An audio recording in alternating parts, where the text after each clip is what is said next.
Well, that got quiet. I'd like to welcome you all for Committee Day of the Tennessee Fish and Wildlife Commission. I'm Kurt Holbert. I serve as the chair of the commission.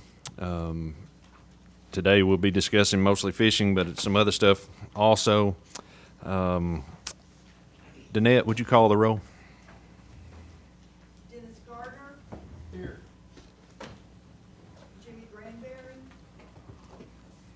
Steve Jones. Connie King. Here. Jim Ripley. Here. Tony Sanders. Here. James Stroud. Here. Kent Woods. Here. Tommy Woods. Here. Hank Wright. Here. Angie Fox. And come here. Brian McLaren. Here. Kurt Holbert. Here. Chairman, we have four. Thank you, Danette. I would ask that you all turn your cell phones to silent, if you would. If you need to step out and get a call, that's perfectly fine. Also, there's probably going to be some members of the public wanting to comment today. We would ask that when you come up, you would state your name. If you're with a company or a business or an organization, if you would state who that's with, and keep your comments to around 3 minutes. We do have some special guests. I'm going to miss some people today, there's no doubt, because we got a lot. We got Neil Matlock from North American Caviar, Clay Young from North American Caviar, Jake Davis, Tennessee Bass Conservation. He's Mr. Gary Mason, Tennessee Department of Tourism, also the head coach of Bethel. Hope you don't mind me saying that, but we also Lindsey Gardner, Tennessee Wildlife Federation, State Representative Bruce Griffey, right here from Henry County, Ricky Timmons from Hendersonville, Mike Kelly, commercial fisherman from Savannah, Ricky Scott, also a commercial fisherman from Morris Chapel. One other guest, Director Carter, if you would, I'm going to ask you to introduce our other guests here today.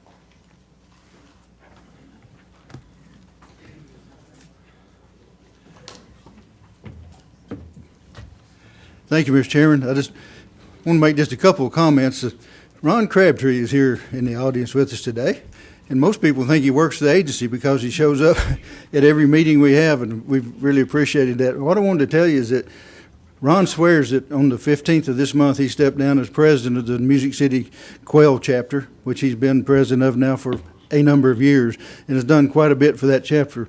We had a kind of in-house bet going that he really wouldn't, and that in the end that he'd relinquish that, and they would probably try to do what they could to keep him on. But I just wanted you to know that, and Mr. Chairman, he's done so much, I won't even go into all that right now, but we would like to do something a little bit more than this and a little special for him to see if he actually does stay out of the presidency for at least a month. Thank you, Director Carter.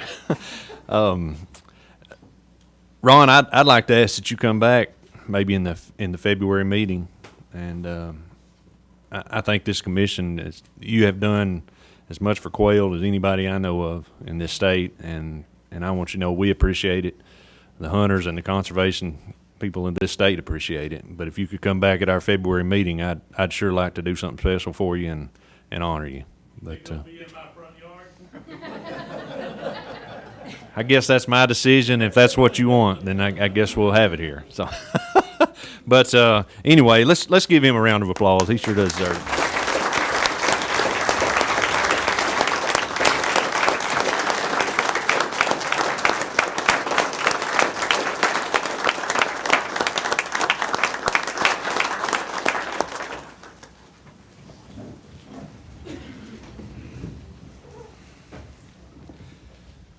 Also, I need to introduce the mayor of Paris walked in, Mr. Carlton Gerald. I hope I got that right. So if it didn't, blame some of those folks if I got it wrong. But thank you for being here. I appreciate it. Director Carter, you got any announcements on the front end? Okay. If not, I'm going to call on Lieutenant Colonel Glenn Moates to come up.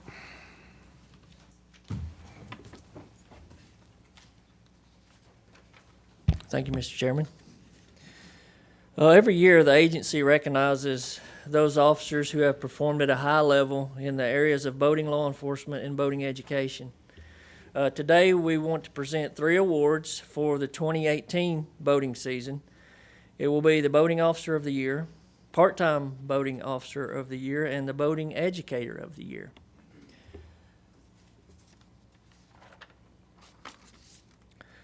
The selection for Full-Time Boating Officer of the Year for 2018 is Wildlife Officer Joe Fortner. Joe is assigned to work DeKalb County in Law Enforcement District 31. Joe's supervision includes Major C.J. Janes, Captain Roy Cannon, and Lieutenant Tim Singleton. DeKalb County is in Region 3 and contains Center Hill Lake and the Caney Fork River. Both of these are popular tourist destinations for fishermen and recreational boaters. Officer Fortner excelled in the area of law enforcement. He inspected 1,816 recreational vessels for compliance, issued 20 court citations for violations, 19 warning citations, and administered field sobriety tests to 13 boat operators, and made 1 arrest for public intoxication on the Caney Fork River.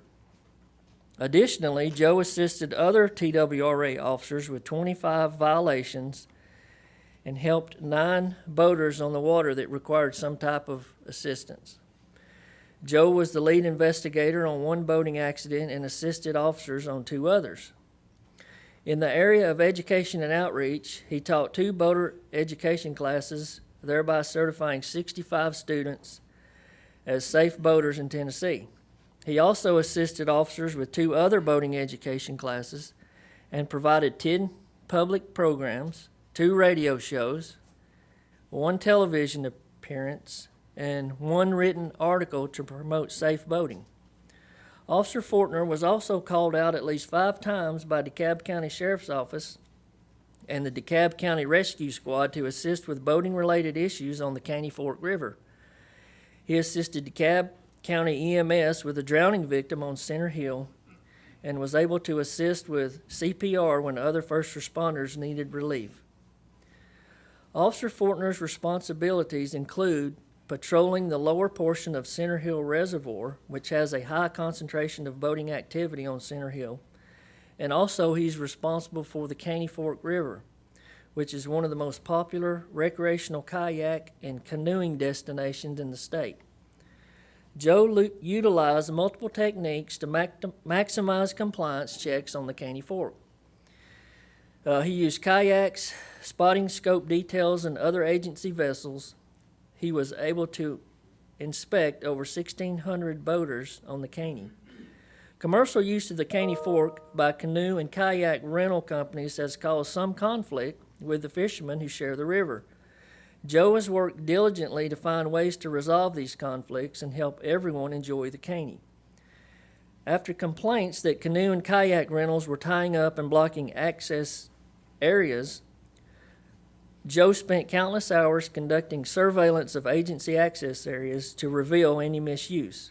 He is always courteous with the public and with fellow officers, but stern in his conviction to enforce the law. He is always fair and willing to give the benefit of the doubt to citizens when warranted. These qualities make Joe Fortner a valuable asset to District 31 in the state of Tennessee. Darren, did you have a comment? Yes, sir. Okay. Yep. I'm sorry to step up here, but I think this is worthy of mention. If you'll remember, Joe received Officer of the Year for the CFA a couple years ago and was representative of the agency for Wildlife Officer Year. Now he's recognized for the Boating Officer Year. So Joe's a tremendous asset to the agency. But more importantly, Daddy Tony is back there.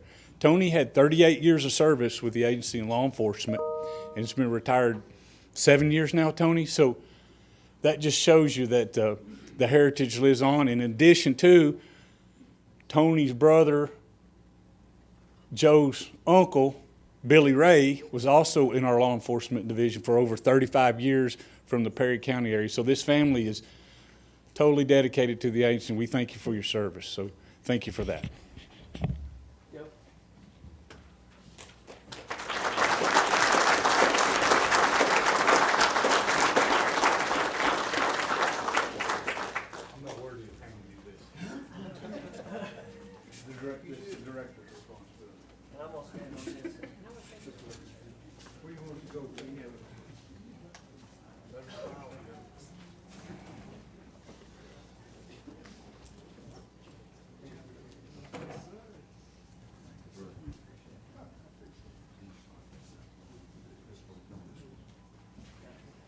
hang on, Lee, chairman's gonna give you this picture.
You gonna make that? Yes, sir. All right. Next, the 2018 Part-Time Boating Officer of the Year selection for District 21 is Carl McCoy. Carl's supervision includes Major Mitch Bailey, Captain Dale Grandstaff, and Lieutenant Jim Hooper. Officer McCoy has been working for TWRA since February of 2009. This past year, he inspected 234 boats while working on Old Hickory Reservoir in Sumner County, Tennessee. During those work days and inspections, he issued 19 court citations, 22 written warnings, and assisted with 2 boating under the influence arrests. 3 other arrests were made involving a domestic violence situation. He was also present for 14 citation assists, 15 written warning assists while working with other officers in the district, and Carl assisted 15 individual boaters while working on the water. Officer McCoy also spent many hours working public programs such as the Nashville Boat Show, Wilson County Boat Show, Henderson Freedom Festival, and Sumner County Jamming on the Water. He also taught 12 boating education classes at Hendersonville High School and 1 class at the Nashville Boat Show, certifying a total of 146 students. Carl has a very calm demeanor that puts people at ease, whether it's a boating inspection, a citation, or an arrest. He is always willing to help whenever he is needed, especially at public events where he is very knowledgeable about boating laws and boating safety. He's a very fair and honest person with the highest degree of integrity and an asset to District 21 and to TWRA. Additionally, I'd like to mention that Carl works his full-time job for Sumner County Sheriff's Department, and he has just returned from the FBI National Academy at Quantico. He was nominated and chosen to go this summer, which was a great honor for him. So, Carl.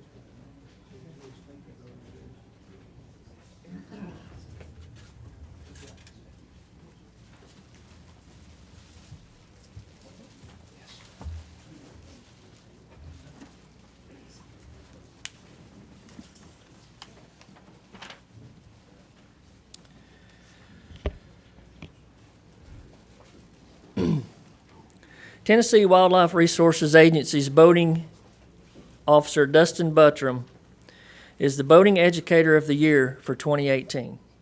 Dustin's supervision also includes Major C.J. James, Captain Roy Cannon, and Lieutenant Tim Singleton.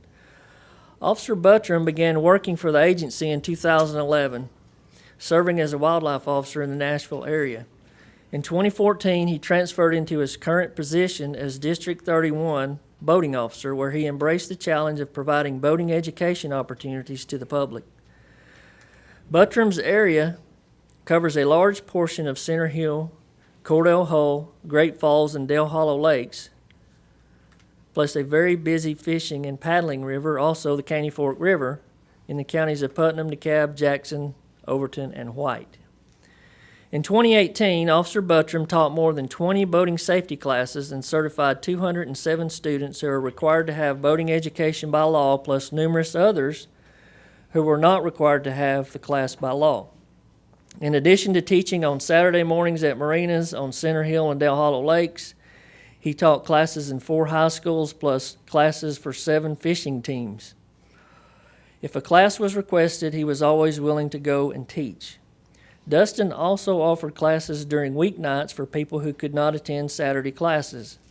Many of the marinas host special events and provide a class in conjunction with the event that Buttram would teach. Officer Buttram maintains a personal watercraft and boating under the influence simulator trailer in which he designed new graphics for a wrap to make it more bright and noticeable. He took this simulator to safety fairs in Putnam, DeKalb, Jackson, and Cumberland counties, and utilized it to educate young boaters as well as adults on the dangers of excessive drinking while boating. Dustin attended the Overton, Putnam, and DeKalb County fairs and engaged with sportsmen and boaters. He also taught a law enforcement class at Tennessee Tech University, which included boating safety. He made several visits to schools in Putnam and White counties to give boating safety talks to the students. In addition to providing boating education opportunities, Buttram patrolled on the water on power boats, personal watercraft, and kayaks, from which he checked over 1,900 boats in 2018 for safety violations. He is usually the lead officer in accident investigation in his area and assisted rescue squads and sheriff offices in the search for drowning victims on Center Hill and Dale Hollow Lake. He is well respected and well liked, not only by his peers, but from the general public he sees every day during the course of his duties. Officer Buttram is an excellent candidate to receive the Boating Educator of the Year. Yeah, I'm sorry. Is it okay if I come up here, Commissioner? I should have mentioned this earlier with Tony, but I'll mention it now since Alan's here. Is we got to meet, where's IT? We got to talk about our security system. There's no way Tony and Alan should have got in this building. But regardless, Alan Harrell is Dustin's father-in-law, and Alan was a retired Metro policeman for 30 years, but more importantly, he spent 26 years of his life being a part-time boating officer for us. So again, keeping it in the family, and we appreciate that. Dustin?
Can you scoot down, Director?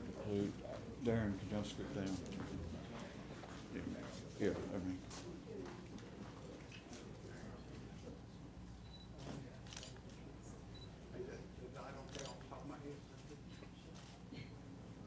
Where's Director over? Kurt.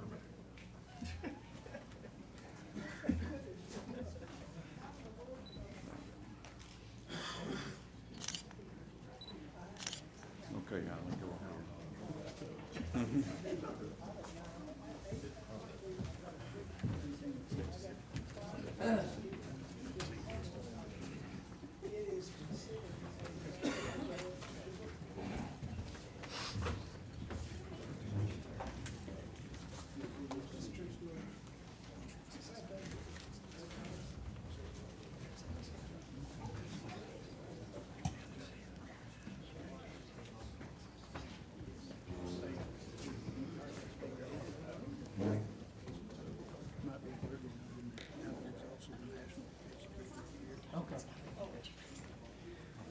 Yeah, and we failed to mention that Alan Harold was also a National Boating Educator of the Year during his career, so just want to mention that.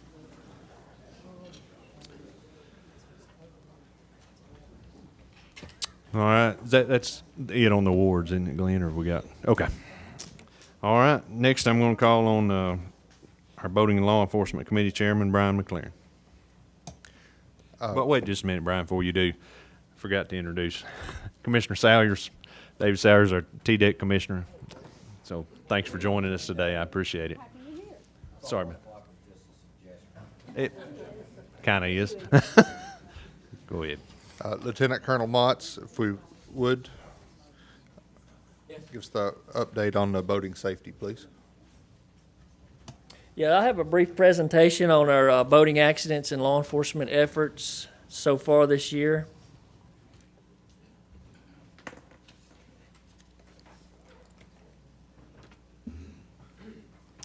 As you know, TWRA is the sole agency that's responsible for regulating and managing recreational boating in Tennessee. And so we investigate every boating incident that we are notified of to determine the cause, and also work with the local district attorneys to prosecute any law violations. So what I'd like to do now is just highlight the 3 summer holiday weekends and show you what our accidents were like this year on those. So for Memorial Day, and this was our busiest holiday weekend this year, and our accident numbers were low. We had 9 accidents, and you can see 6 injuries and 0 fatalities for that weekend. Independence Day, we did have to investigate 1 fatality that was boating related. And Labor Day was also relatively light as far as accidents go.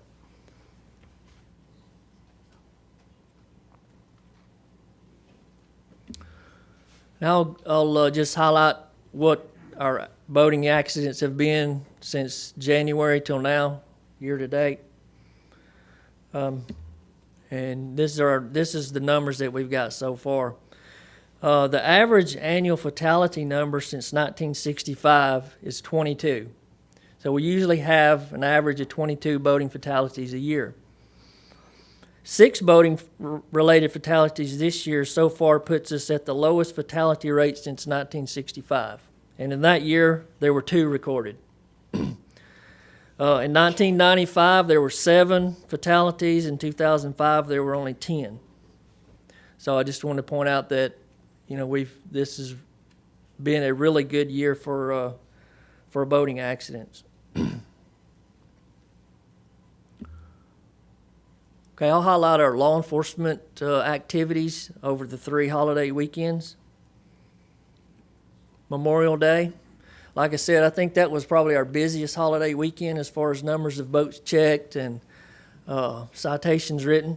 I would like to point out, if you'll see of the almost 11,000 boats that we inspected, over half of those were paddlecraft.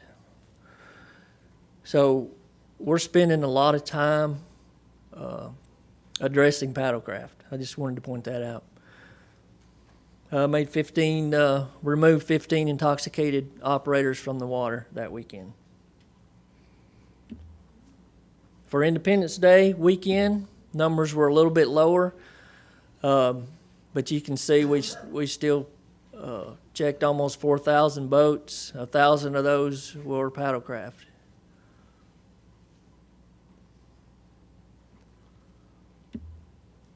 And Labor Day, we'll finish up with that one.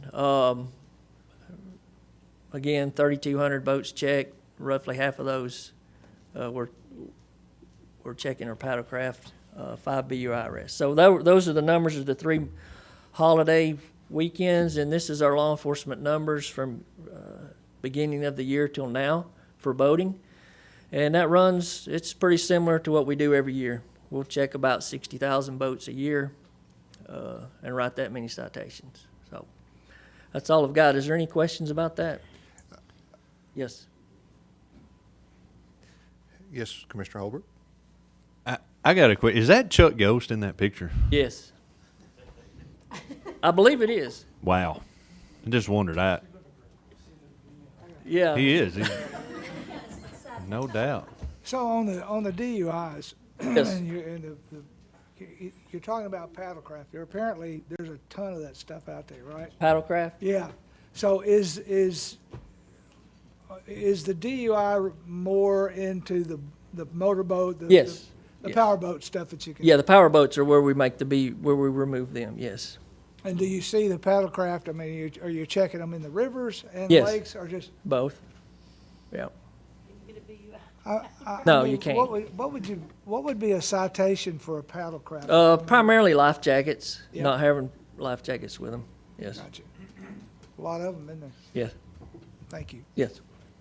So Colonel Moates, would you attribute our success, that I'd have to call it, from our presence on the water, the boating education, what would you You talking about our contribute low there? accident numbers? Yes. Yes. I would say that we do have a real strong boating safety program for law enforcement education and outreach. So, that's our goal. Our goal is to reduce those accident numbers, and that's what we've done this year. I will say it's kind of cyclic, though. It goes up and down, and it's kind of hard to predict, but that is our goal. Let's just predict low fatalities There in you the go. future. That's right. Now, and do you guys also have to work like the marina fires Yes, we do. that we've had? Yeah, that's part of it. Okay.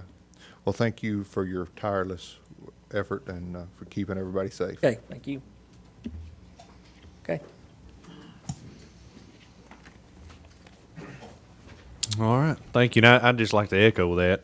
I know we've got Jake Davis here today with Tennessee Bass Conservation, but he's also involved very much with the Tennessee high school fishing. And they're requiring each fisherman this year and their captains to take the boater safety course. So that's a whole lot of kids. Jake, how many you got right now? Final comp, Commissioner, was, we're at 1,750 student anglers alone. That's a whole lot. 1,750 student anglers across the state. It's honestly amazing. But anyway, we'll move right along. I'm going to call on. Do what? Hey, Director Carter, go ahead. I just thought it might be noteworthy, going back to Glenn's presentation, paddlecraft are exempt from boating under the influence. So that's why some of the numbers may look different when you start comparing the two. Thank you, Director Carter. Commissioner Stroud? Did you say exempt? Yes, sir, I hesitated on bringing it up in one way, but, Yeah, because you knew I was going to jump on it, right? but the other way, yes, sir, they are exempt under state law.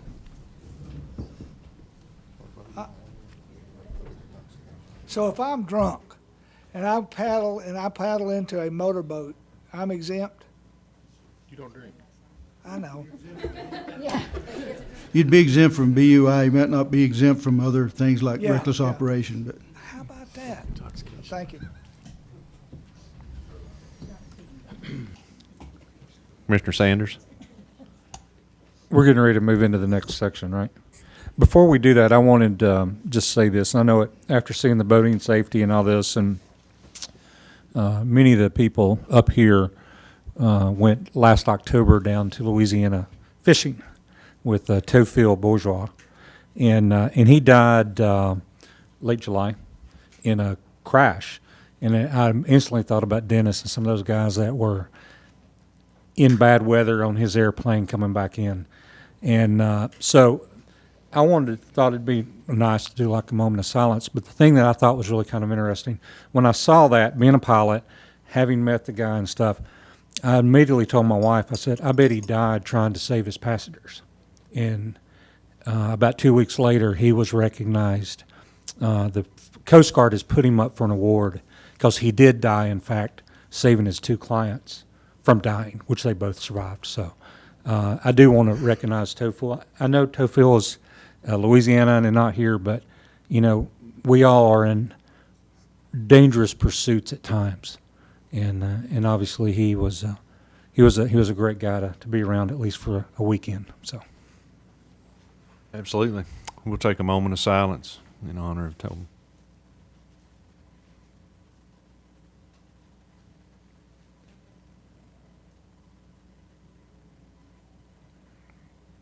Thank you, Commissioner Sanders, for bringing that up and bringing it to our attention.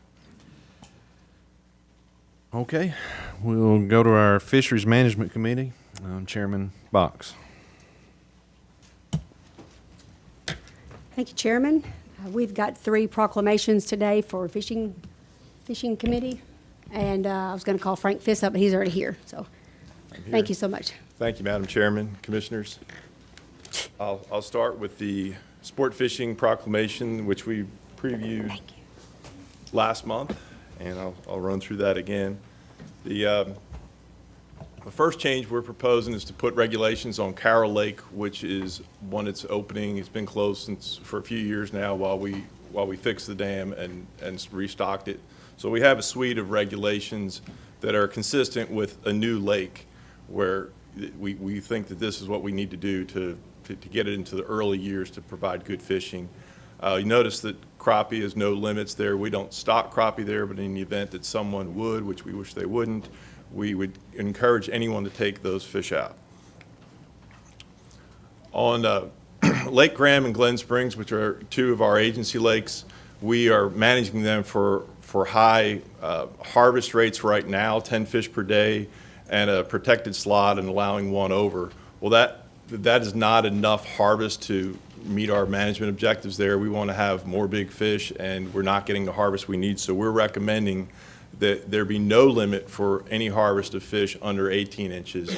But if anglers catch 1 over 18, they can have 1, but that's it for the day. So just 1 over 18, it's a maximum size limit otherwise. Hopefully we can improve the quality of these lakes with that regulation. Another smaller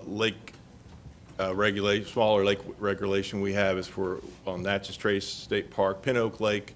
The park has requested that we prohibit trot lines and limb lines and reduce jug fishing to 10 jugs for boat. And during the peak season of the year, from April to September, close it to jug fishing on weekends, basically. And these regulations for jug fishing are very similar to what we already have on our 18 agency lakes to kind of make sure there's enough space for everyone to use the lakes. On Fort Patrick Henry, we've had an 18-inch size limit on this lake for some years. When we went statewide on 18 for smallmouth bass, this was one of the lakes that was in that group, obviously. But over time, we've been watching it, and it has not responded to this length limit. So we want to bring it down to 15 inches, which we think will be appropriate to protect the bass population and still provide good fishing. But we're not going to be able to grow big fish there, apparently, with the 18-inch size limit. On wild trout streams, we have 8 streams that are designated as wild trout. They're just with special regulations, and then we also manage Slick Rock Creek in conjunction with North Carolina. And in our regulations, we say that there's only 1 pole allowed, and you can't fish at night. And we thought these were Forest Service regulations that had been carried on for years, and we've dug into it, and there is no requirement on the Forest Service side. So we don't see any need to have it on these streams. We have many other streams that don't have these restrictions that are operating just fine. So we're pleased to clean up the proclamation a little bit, make it a little bit shorter. So we're proposing no pole limits and no time of day restrictions on these water bodies. Next, I need to talk about crayfish for a while. I just remind everyone that we are in a highly diverse state for crayfish. We have 92 species. 28 of these species are protected.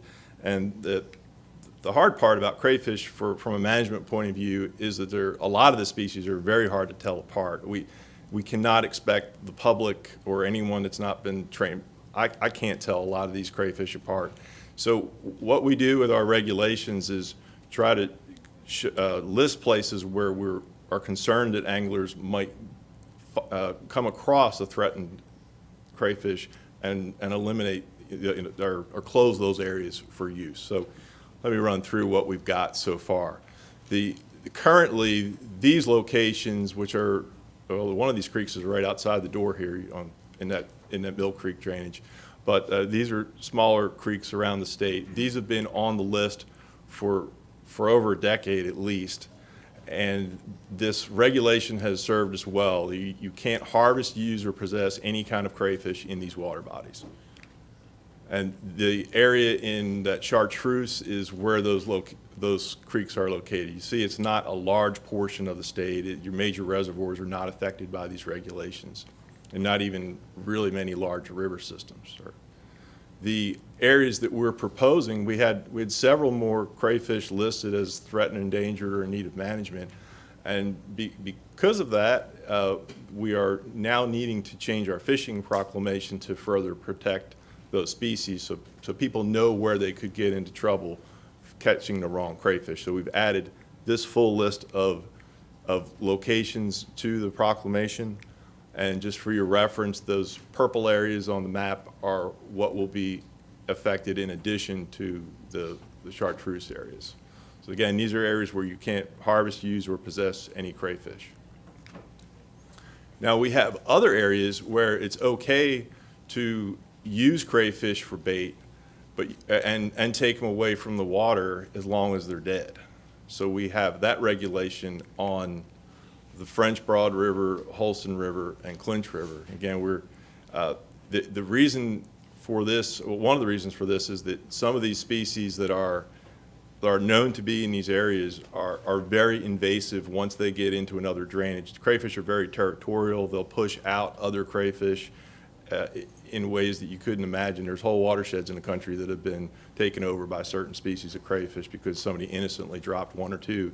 If you drop a female crayfish in the wrong spot, it can be carrying hatched eggs, and you got hundreds of crayfish. So this is what we're trying to avoid with this current regulation in these watersheds, and we have added 2 small watersheds where we have since identified invasive crayfish that we want to stop the spread of them. And so for reference, the orange watersheds you see here in East Tennessee are the areas that are currently closed to moving crayfish away from the water, and we would be adding just that little bit in red that I just added there.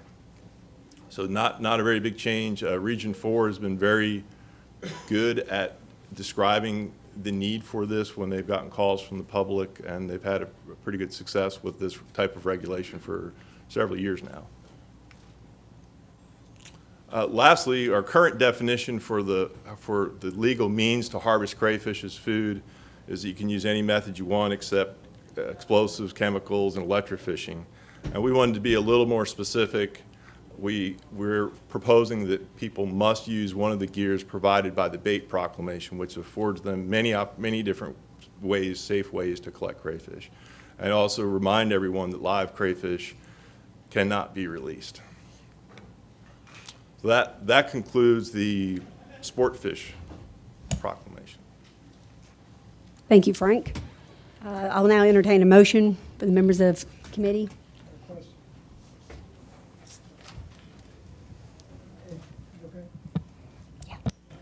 Just one quick question. Pin Oak, which is in the state park, is that the lake that doesn't allow motors, but they do trolling motors, or is it the other lake that we're talking about? Pin Oak is actually the larger lake in there where they do allow water skiing and everything, Okay. and that's why there's a lot more user conflict in that area. Not the smaller one? Not the smaller ones, Thank right? you. Oh, you're good. I don't know when you're ready for questions. I'm not on committee, so you let me know. I'll make the motion. Thank you. Motion by Tony Sanders, second by Commissioner Ripley. Yeah, now I'll go ahead and take discussion from committee members. You're not committee.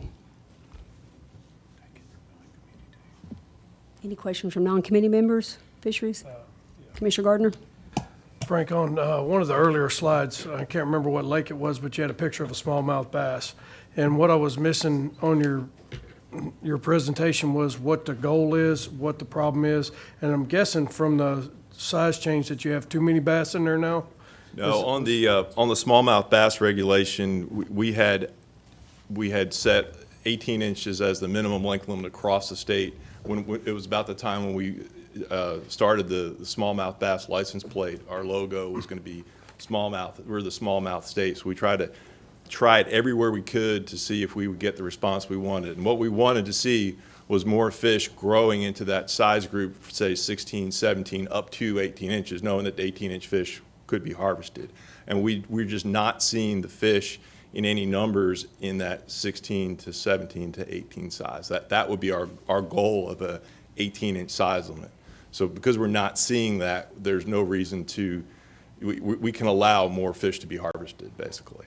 Okay, it's just, you've got the fish, they're just running smaller, so you're making it to where you can. Yeah, we have keep our it up. regulations set for a population that would need to grow faster than it really does. That's All right, and kinda then where one we're more at. thing on the crayfish, the very last thing you said was, no release of live crayfish. Does that include the ones you capture at the lake that you're gonna fish them with? If And then you you're- have some left over, what do you do with those? If you're on the, yeah, that's a generalization. If you're on the water where you captured the bait, you can put it back, yeah. Okay. But we I would was see just- that is in the Sport Fish Proclamation, we're not talking about bait at all. People that are harvesting crayfish through the Sport Fish Proclamation have to be eating them.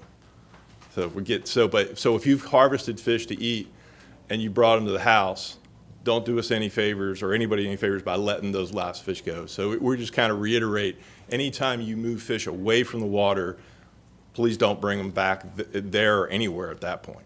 Okay, 'Cause we thanks. don't- Any other comments? Okay, I'd like to invite the public for, anybody from the public would like to make a comment? All righty. Okay, the next is the Bait Proclamation, I believe is 1906. Mr. Frank, we need to vote on that first proclamation individually. Good idea.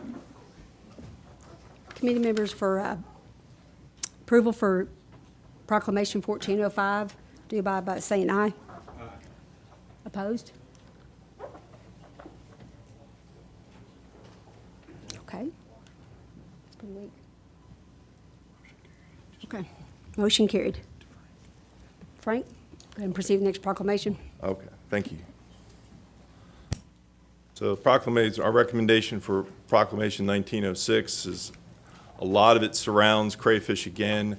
All the waters that I listed in the Sport Fish Proclamation that need to be closed to harvest, use, and possession, and all the waters that we designated as areas where crayfish can be used as bait but not possessed away from the water, are repeated again in the Bait Proclamation for thoroughness to. So that's rather than go through all that again, that has to be picked up and dropped down again in the Bait Proclamation, which we've done in the red line version. And the next thing we need to do for crayfish is to modify the current minnow trap definition for sport fishermen. It includes that underlined sentence there that says the mouth opening shall not exceed 1.5 inches in diameter. That's a good definition for a minnow trap, but there's so many available crayfish traps that don't use circular openings, they're horizontal slots and different things, and we don't see a need to make it that hard for people that are catching crayfish. We want to modify the minnow trap net to trap definition to be a minnow/crayfish trap definition, which just eliminates that mouth opening part. So with this recommendation, people will be able to go and buy minnow traps and crayfish traps off the shelf at any of the many vendors that sell these things. And here's just a few examples of them that the funnel, the one on the far left has a clear round diameter opening, but that one in the middle is just like a little ledge they fall off into. So we get a lot of questions about what people are allowed to do, and I think if we define what they can do, they feel a lot better. And there's a whole host of things you can still use dip nets in your hands and everything else to catch crayfish. We're not trying to make this hard.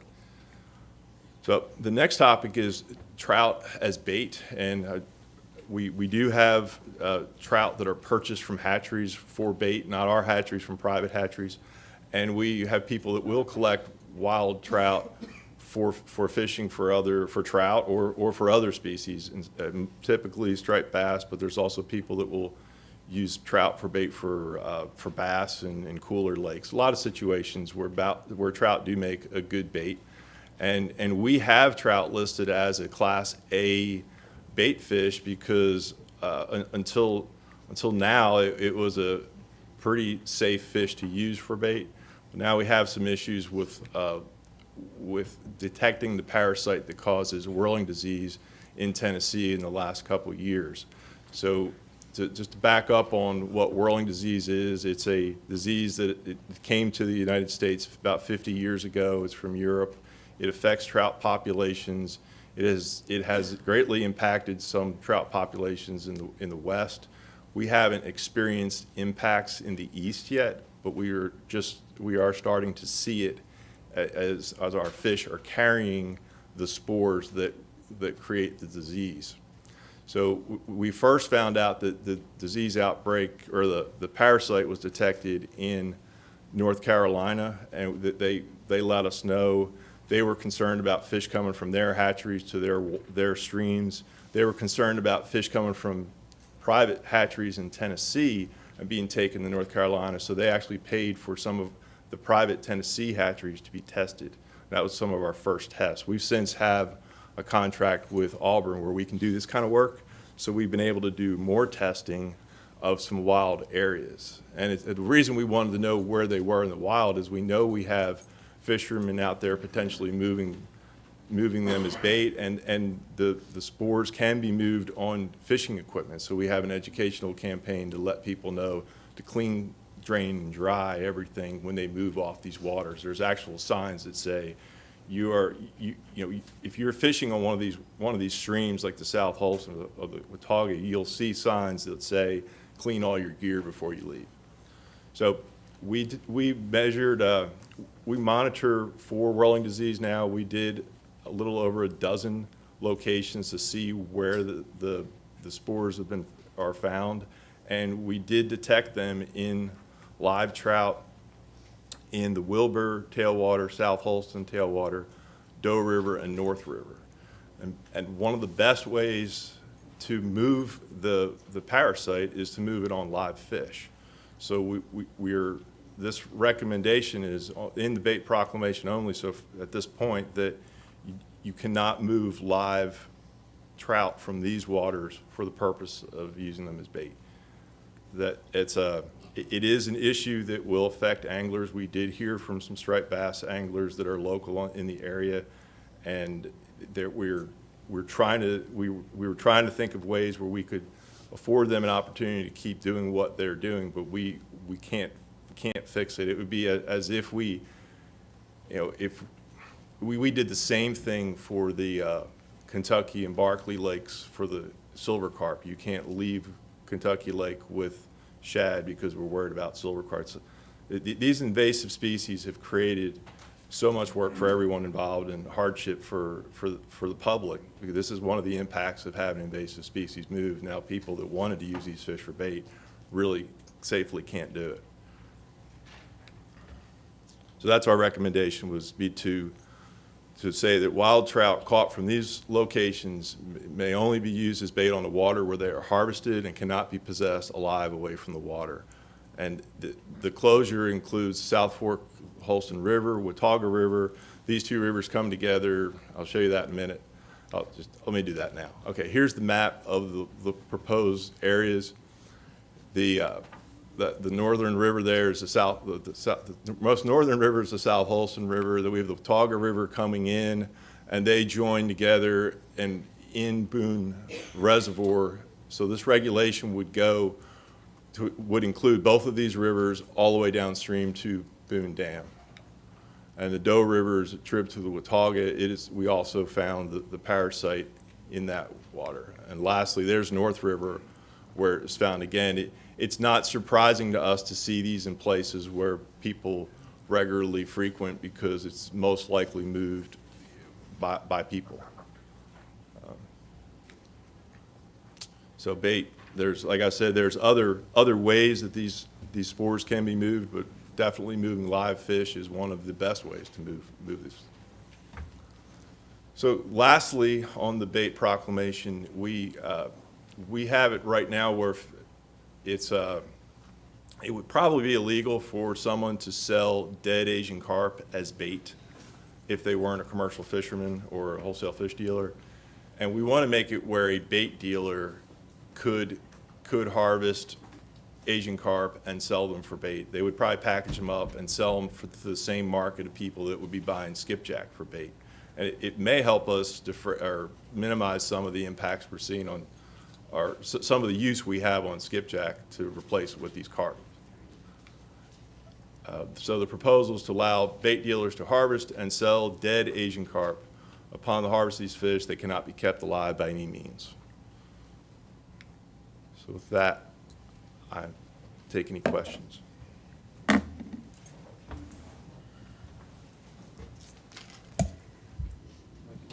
I have a motion to approve Proclamation 1906? Second by Commissioner Sanders.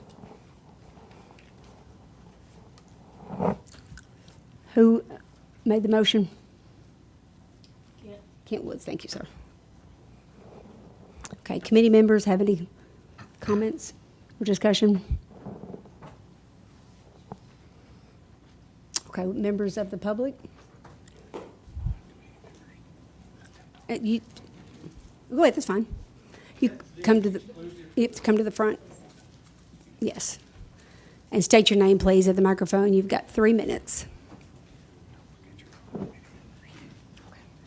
Dale Robertson, I'm with D&D Fish and Caviar. I wanted to know if that disease was exclusive to trout. Does other species have it?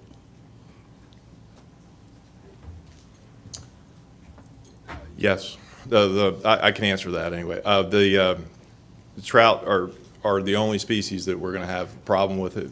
They're not going to get into other species. Sorry. Yeah. I did just want to make sure that you want the questions answered.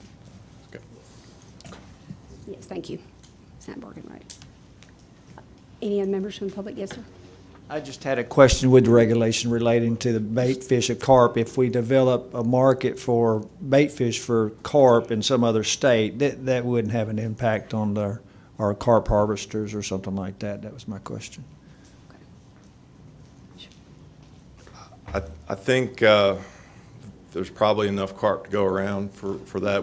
These guys, it would be fish. I think we're talking about a different, there's a booming bait market for lobster bait where they're moving tons of fish. We're talking about people that would be bubble wrapping just real small little packets for bait. And it wouldn't stop anyone that's currently able to sell fish for bait, which would be wholesale fish dealers and commercial fishermen, to do that right now. So. Commissioner Woods, you had a question earlier? Yes, concerning this proclamation, in particular, number 4, A and B, which are 2 rivers that run into Boone Reservoir. Mm-hmm. I met with some of my constituents, anglers, striper fishermen, and actually one of our officers over this matter. A lot of them do as you say. They'll go in the mornings, they'll catch trout out of the South Holston or the Watauga. They'll keep them alive for a few hours. They'll put their striper fishing boat in Boone Lake, same body of water, and they'll catch stripers. Unfortunately, the reason they're doing that is our dam's broke, Boone Reservoir, and has been for 5 years. So we're losing about 4 miles of water on each river that was once reachable by a motorboat and no longer is. So the only way they can catch those bait fish is to do as I say, is to actually go in the mornings, wade the rivers, come out, come back down to the same body of water, and use those fish as bait. So my request would be to, for areas A and B, shall not be possessed away from the body of water which harvested. To have some discussion around that until our dam is repaired, which will be May of 2021. And we'll go back to full pool. Even now, we're below winter pool and have been for 5 years and lost a lot of navigable water. So that's from my constituents in my area. So I'll let it be at that. Thank you. Thank you, Commissioner Woods. Is there any plans on the dam or anything in the future, do you know, as far as Yes, the dam. correcting that? The plan is to bring the dam up in short term here. I'm looking at Bart Carter to tell me what year, if that's okay. 2022, the dam will be back to full pool. I have a comment. Go ahead, Commissioner King. It seems to me it would be easy enough to word that if they caught them in that river and took them out and then fished in that same reservoir, that would be acceptable. That would, it actually would be acceptable if they went back to the water where they got it. Except we have no way of knowing where people are going with fish once they show up and load up and go away, which is why we don't let people take shad from Kentucky Lake and take them to the house and come back the next day. Remember, you can show up. That's how the shad and Asian carp regulation works on those lakes. So I think it might put the officers in a way to figure out what people are going to do the next day if they have live fish in a bait tank. And I probably shouldn't speak to that anymore if we want to hear from law enforcement on how that's a challenge. So do these people, gentlemen, you're talking about, Tommy, do they usually fish the same day, just go immediately to their fishing hole? It varies. Most of the time it is the same day. And in talking with the fishermen and the local officer that patrols that water, it says this rule will affect 12 to 15 folks that actually do this, that they're aware of. They're very cognizant of whirling disease. They have no desire to spread it, especially to the Clinch River. I know that's what we're trying to protect. I feel like they would be allies of ours if we were to bend a bit for them. I feel like that would be another 12 to 15 officers we would have on the river. If they see someone they don't know, they're removing fish. They go, hey, what are you doing with those? By the way, you don't want to be taking them to other bodies of water and fish, and here's why. I do see the dilemma, though, in that other people then would, Kentucky Lake or whatever. Say, Yeah, it's why can't we do that? Yeah, it would. I believe it would erode our ability to use these regulations that say cannot be taken alive away from the water, which we do for all these crayfish and other species of fish too. And it all comes back to not wanting to move fish to places where they don't belong, be them invasive species or fish that you don't know are invasive until you move them. It's such a challenge. A lot of authorities. Well, some authorities have gone to no live bait just to eliminate all these, because think about how irreversible and expensive it is to try to manage an invasive species once it gets out of its box, so to speak. So some authorities have done that. I think about national parks in some countries, but there's other states that have done things like you can't take any live fish away from the water. You got to use it on the water, no matter where you are and what you're doing. I think we've got a pretty fair approach in allowing people to use fish where we think it's safe to do, and to encourage them by regulation not to where we think it's a threat. So that's where we come from with this. We want people to have fun fishing the way they've been fishing always, and then some, but if we don't know how to make the two fit together. Frank, I was going to have Colonel Ryder come up here for just a minute to help answer these questions and concerns. Well, thank you, Commissioner. Frank pretty much hit it on the head for consistency on the crayfish and the shad and all that. If you alter that to allow them to come back, that's extremely difficult to enforce. Whereas if we have some consistency across state for all the bait fish that Frank just mentioned, all the reasons, that's kind of where we're at from enforcement. Yes, sir.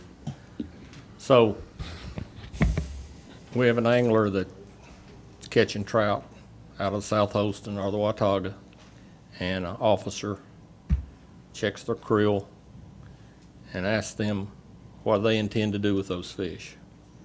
And they say, we're going to take them home and eat them. They're okay. What if they say, we're going to take them down to the same body of water and use them for bait? Is that a discretion call on the officer? Yeah, that's the difficult piece, is to prove that intent versus the violation. Yeah. If that makes sense. I just don't want to put our sportsmen in a position where they gotta lie to do what they want, because I don't think they would to start with. But obviously you understand. Yes, sir, it's difficult. It's difficult. All right, thank you. Yes, sir. I see where you're coming from, Tony, and I'm like you. I think until that dam is fixed and that body of water is back, that I see. I mean, you're trying to protect your constituents, that they could be an exception to the rule until that dam is back up and running, instead of taking this away from these guys. It's my opinion. Thank you. I mean, I don't know if it's time to do it, but I'd be willing to put it in a motion.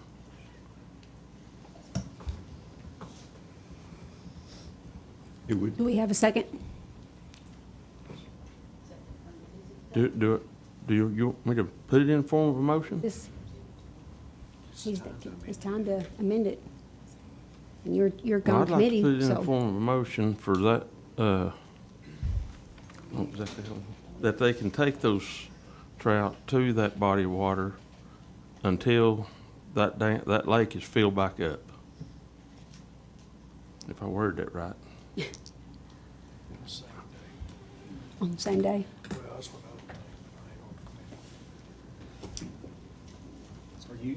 Oh, we have a, go ahead, Commissioner Are you Rippon. saying on the same day?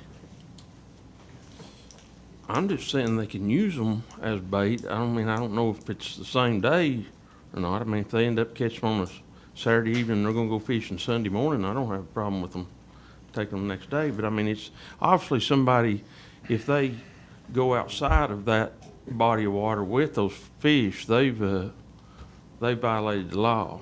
So, I mean, these people, I mean, if they're told they can't take them anywhere other than that, and they do it, they need to receive a violation. Commissioner Sanders?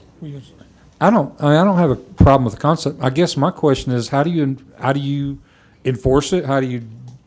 You catch them on a different lake with those trout. But there's no way to know where those trout came from. I mean, and I'm not. I understand protecting the constituents. I get that. But I just don't know how.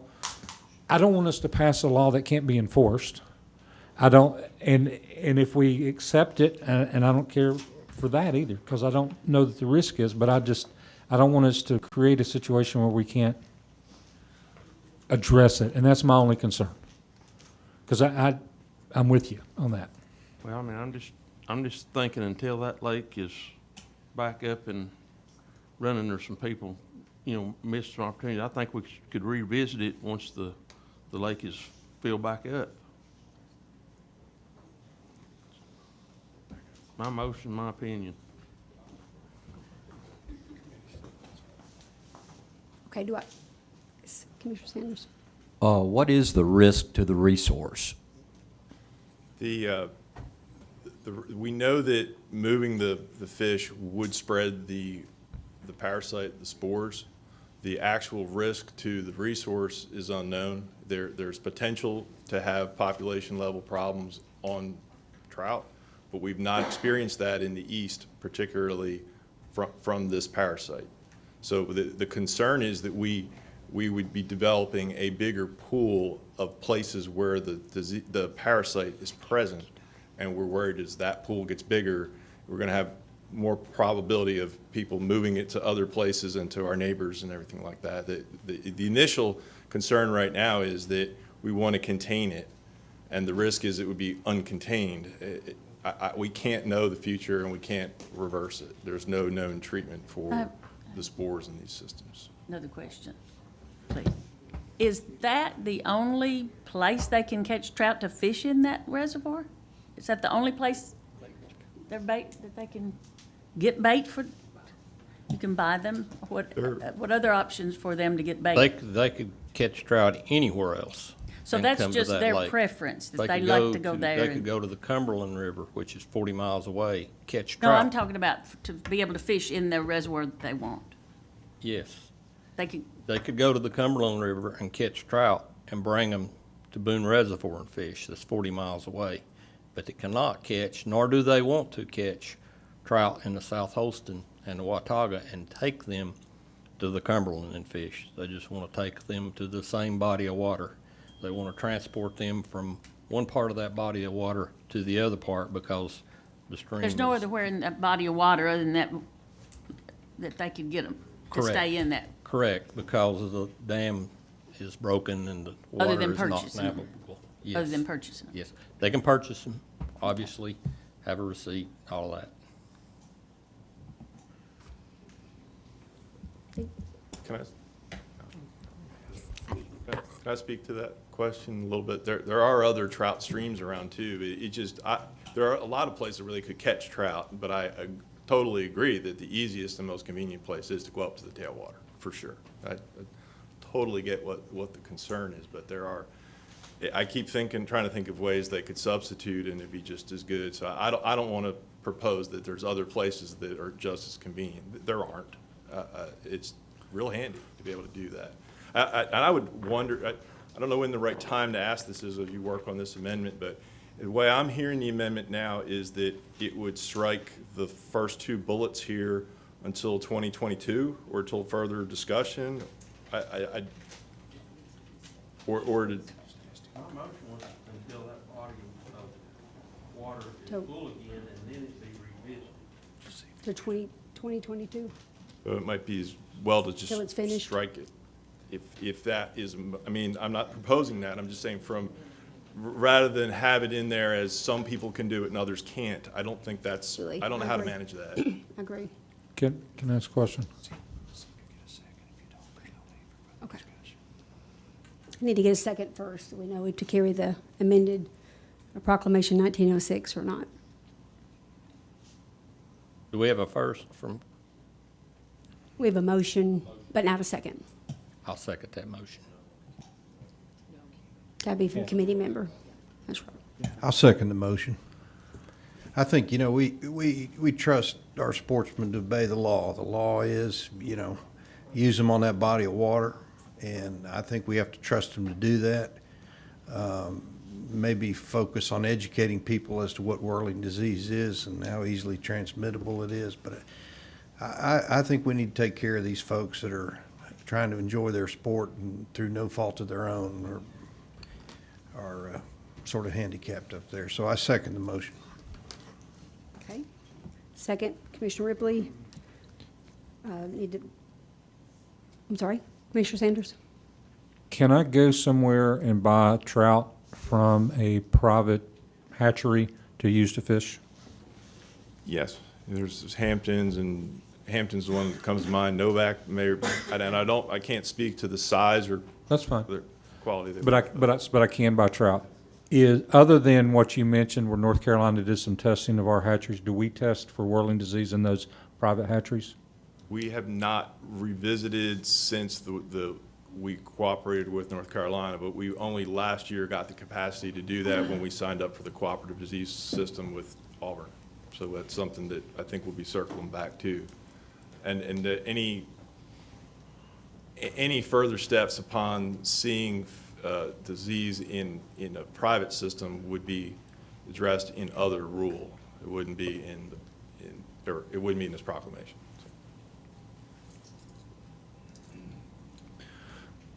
Okay, and just to clarify, so the motion and the second is to remove basically strike the first two bullets until the dam is completed? Is that correct? Whoever's keeping track? Yeah, Can I speak to that?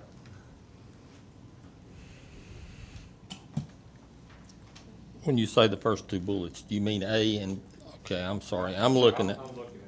Yeah. So it would be Okay. the first two locations No. on the list. They wish to strike shall not be possessed away from the water from which the trout are caught, only in relation to A and B on our paper. They have no desire to move trout to any other body of water, so that could stay. Follow me? Okay. So- We need to vote on the amendment as it is now.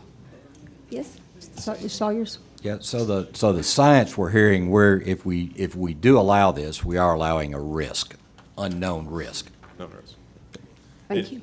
If we strike the wording that's in black here for just 2 places, to me, it's the same as striking the 2 places. So I'm not sure what we're doing at this point. Frank, would this be our CWD of the trout? Or where would you rate this threat? I can't speak to CWD. It's a known threat to trout populations. That's all I can tell you. I mean, I can't know that. CWD, we know, I'm sorry. I got an email last night that had 66 pages of stuff about whirling disease. I've read some of it, but I didn't make it all the way through all of it. But I was just trying to understand how severe it was. I mean, as I've said, we have the parasite. We have not documented the disease, which we had some fish that showed symptoms, but we haven't had population level effects. Will we ever? I don't know. But we have opportunities to control it. This is one of them. There's other vectors. I'm aware of that. We just feel like this is an appropriate step. If we're going to be allowing people to move fish for bait just all over the state, I think we should at least restrict it where we know we got a potential risk of address.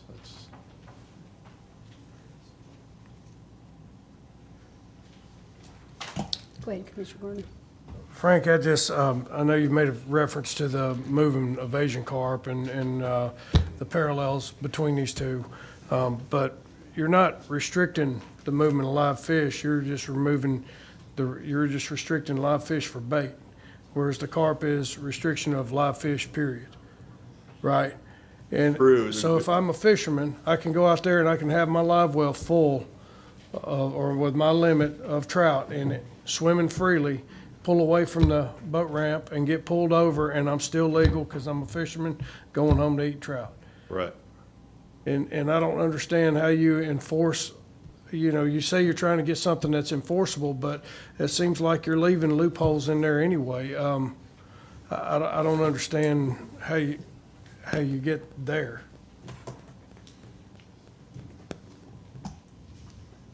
Well, maybe that trout should not be kept alive away from the water. We could step it up that much more. Well, I mean, you got to do one thing or another, and that seems like to me that you would want them either all one way or all, open for everybody.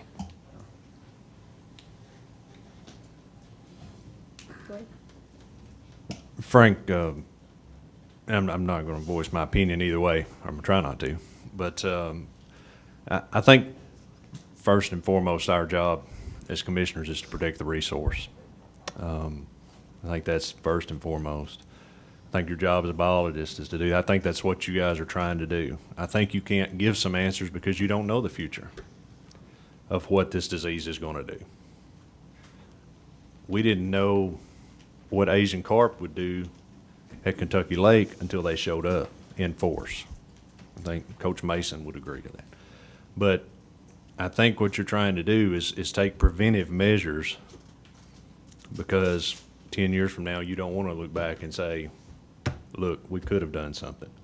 So I think it's a very, and then you've got the sportsmen who want to keep using these as bait, and I understand that totally. If I was a striper fisherman, I would want to do the same, and I would have went to Commissioner Woods just like they did.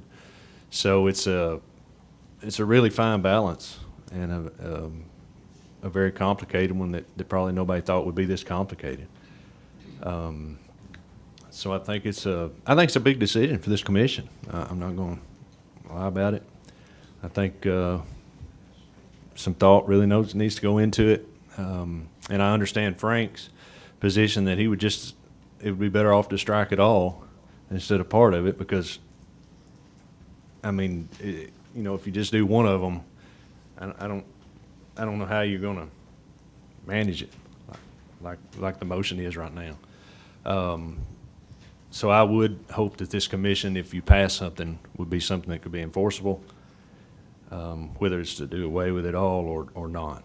But I think that's very important, that whatever we pass, that we don't put our officers in a hard spot. Well, the law will be that you cannot move live wild trout from the water they are harvested on. That's the law, as I understand it. I mean, you can remove them, come back, reintroduce them in that reservoir only. We're not changing that regulation. Right? Maybe Well, currently, they're allowed to do that. This regulation is specific to bait, so some of these questions about what if I was going to eat them, that's why it's kind of slippery there. But right now, they are allowed to take them home and come back the next day, and I think to that same reservoir. they could take them anywhere the next day, right now. From a risk assessment, it'd be okay if they came back to the same lake. That part, but I don't know how to write this to where it would be, well, we had a suggestion from one of the comments to strike the cannot be possessed away from the water alive, to say cannot be used except in the water where they were harvested, and then everyone is on the honor system to do that. But we don't afford everyone else that's managing the crayfish and the shad and all the same way. So I think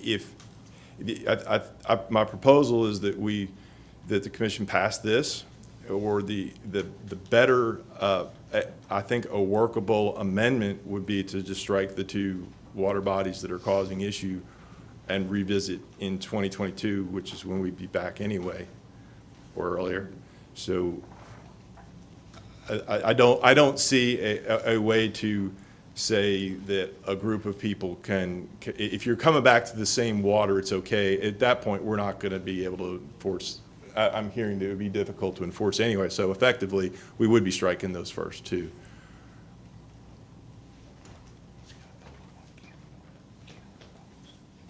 Okay. We go ahead and have a vote as amended Proclamation 1906. Only committee members? Go ahead. Yep. Well, go ahead, Commissioner Wright. Just to echo what Chairman Holbert said, I think our primary responsibility is the resource, but I wanted to ask you a question. In these two bodies of water and in this reservoir below, is there any whirling disease yet? Yes, the samples that were of the fish had the parasite in them. That mitigates somewhere. So I really wish there was a way we could solve this with law enforcement. We've got 13 to 14 people that want to do this, and I don't know what the answer is, but maybe geotagging a photo and working with the officer. I know these 13 or 14 are probably good actors, but there are probably some bad actors that would bring fish. But Any other questions, discussion? Okay. Okay. We're going to need to vote on two separate leads. We're going to have a vote on the amendment, committee only, for amending the proclamation. To remove the first two bullet points. Correct. Yes, that's correct. So right now, voting first on the two bullet points. And the motion is till the day the dam's fixed. That's correct. Okay. Committee members, all in favor, say aye. Aye. Opposed? No. Motion carried. Then we need to vote on the proclamation as amended, correct? After we go back on it. As amended and discuss it. Open it up for Okay. comment. So now we can do comments, okay? Okay.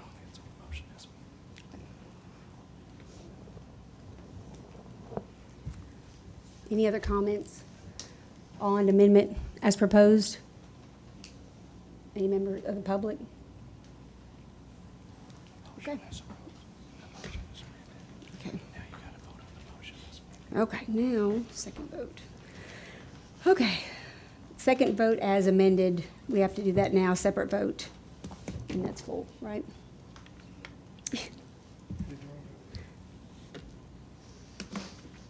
Tracy, it's full, just committee. Just committee, and it's on the proclamation. I was going to reinstate and make sure we're clear. As amended. Okay. You need a motion? I think that there was already one on. There's already one open. Yeah. Okay. All right, so makes it clear we're voting on Proclamation 1906 in committee. So all in favor? As amended. Opposed? Okay, motion carried. One last proclamation by, presented by Mr. Frank Fiss, Commercial Fishing Proclamation 1908.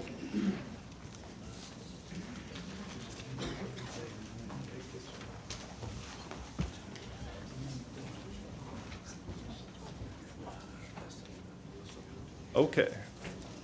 1908 is the Commercial Fishing Proclamation, and we, of course, covered this last month as well, and we heard recommendations from the Commercial Fish Advisory Committee, which kind of steered us in this direction to consider these points, and the agency is making the following request. One of the requests was to add more time to fish at night, Indian bayments, kind of getting into the evening and the morning, and the issue there is that they want more time to catch Asian carp, but at the same time, the resource we're trying to protect is the people that want to come fish for crappie and bass. So they want time in there too without conflicting with nets, and it works both ways. So they asked us to consider to be able to work from 5 in the evening to 7 in the morning, and our recommendation is that we changed the existing proclamation to allow them to work from 7 in the evening until 6 in the morning. What is struck through here in red is the current proclamation, and we're asking to leave the morning time we're recommending we leave the morning time the same and change the evening time to a fixed time of day, 7 p.m., so they don't have to mess with the sunset charts. But before this is going to afford them an extra hour and 15 minutes on the 1st of April. By the end of May, it's about 2 extra hours in the evening to work. They're still restricted to 6 a.m. And this change would be limited to fishing while fishing on Kentucky, Pickwick, and Barkley Lakes. Another request was to increase the length of the leads allowed or wings allowed on trap nets, essentially. Currently, the limit is 50 feet. And the reason it is limited at all is because we were concerned with people using these leads as gill nets if the wrong materials are used. I think we're beyond that now, people trying to do that, and we've got some changes to the language that would make that impossible. The interest in using trap nets is resurged in the interest to catch Asian carp. It is a method that works in some places. People want to, if they want to try it to see if it works, they want to be able to fish something that will work, and a 100-foot lead is important to do that.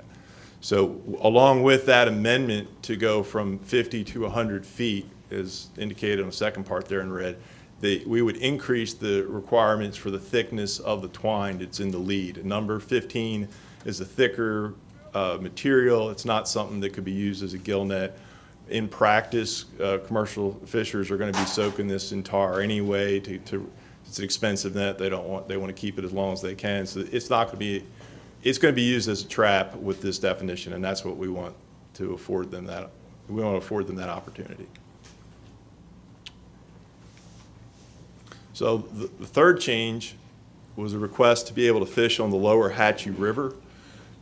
And there was some controversy over fishing the Hatchie River in the upper section that went back and forth with this commission over time.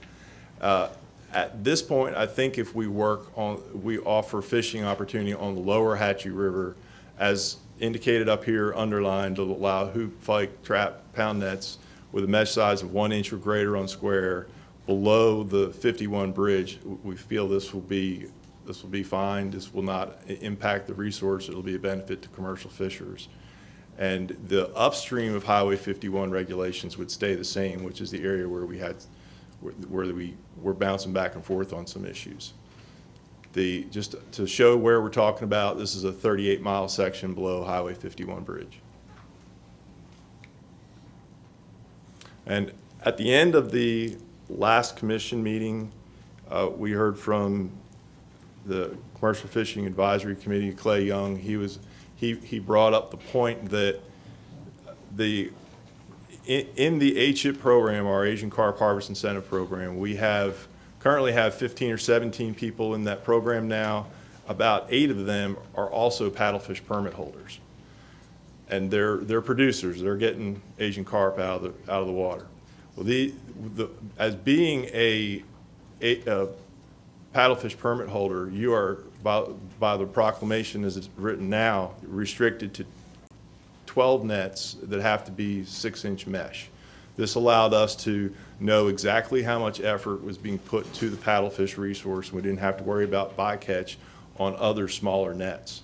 So their request was that, well, the concern now is that as we get into paddlefish season in November, that these fishers will have to choose which animal they're going to chase, and they're still limited to 12 nets because they hold that permit regardless of what size the mesh is.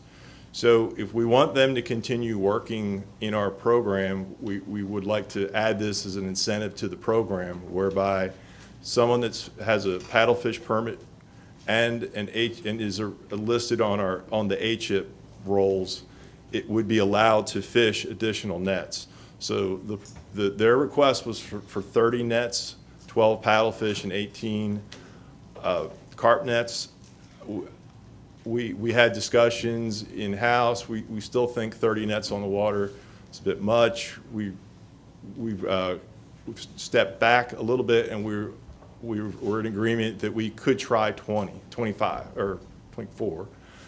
nets. So keep it simple. You could have 12 and 12, but the way this is written is you could have up to 24 nets on Kentucky and Barkley reservoirs. Only 12 of them could be paddlefish. So you could have your 12 paddlefish nets out and then run 12 carp nets. Or you could say, paddle fishing's no good.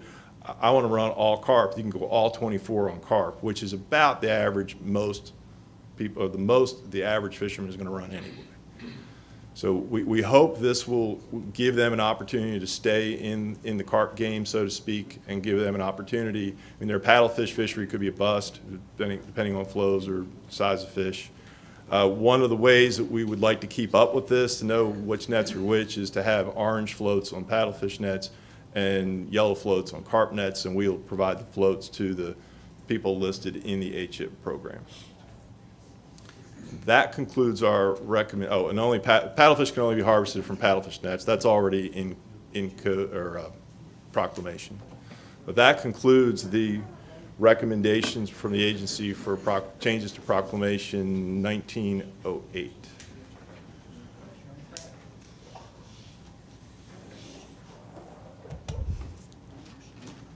Okay, you need a motion for commercial proclamation, blah, blah, blah. Yeah. Okay. Motion, Commissioner Woods. Do I have a second? Second, Commissioner King. And to open up for discussion, the committee members. I welcome the public for comments. Yes, State your name, please. Clay Young with North American Caviar. This question is for Frank on the... All questions are for the commission. Okay. The question is on the fight net, did they rule out the hoop net with leads? Okay. Frank? Let me look this up. I believe the definition of a fight net does not, if it has a lead on it, it can't be a hoop net. Fair? Yeah. So this rule only, or this piece of the proclamation only applies to a fight net.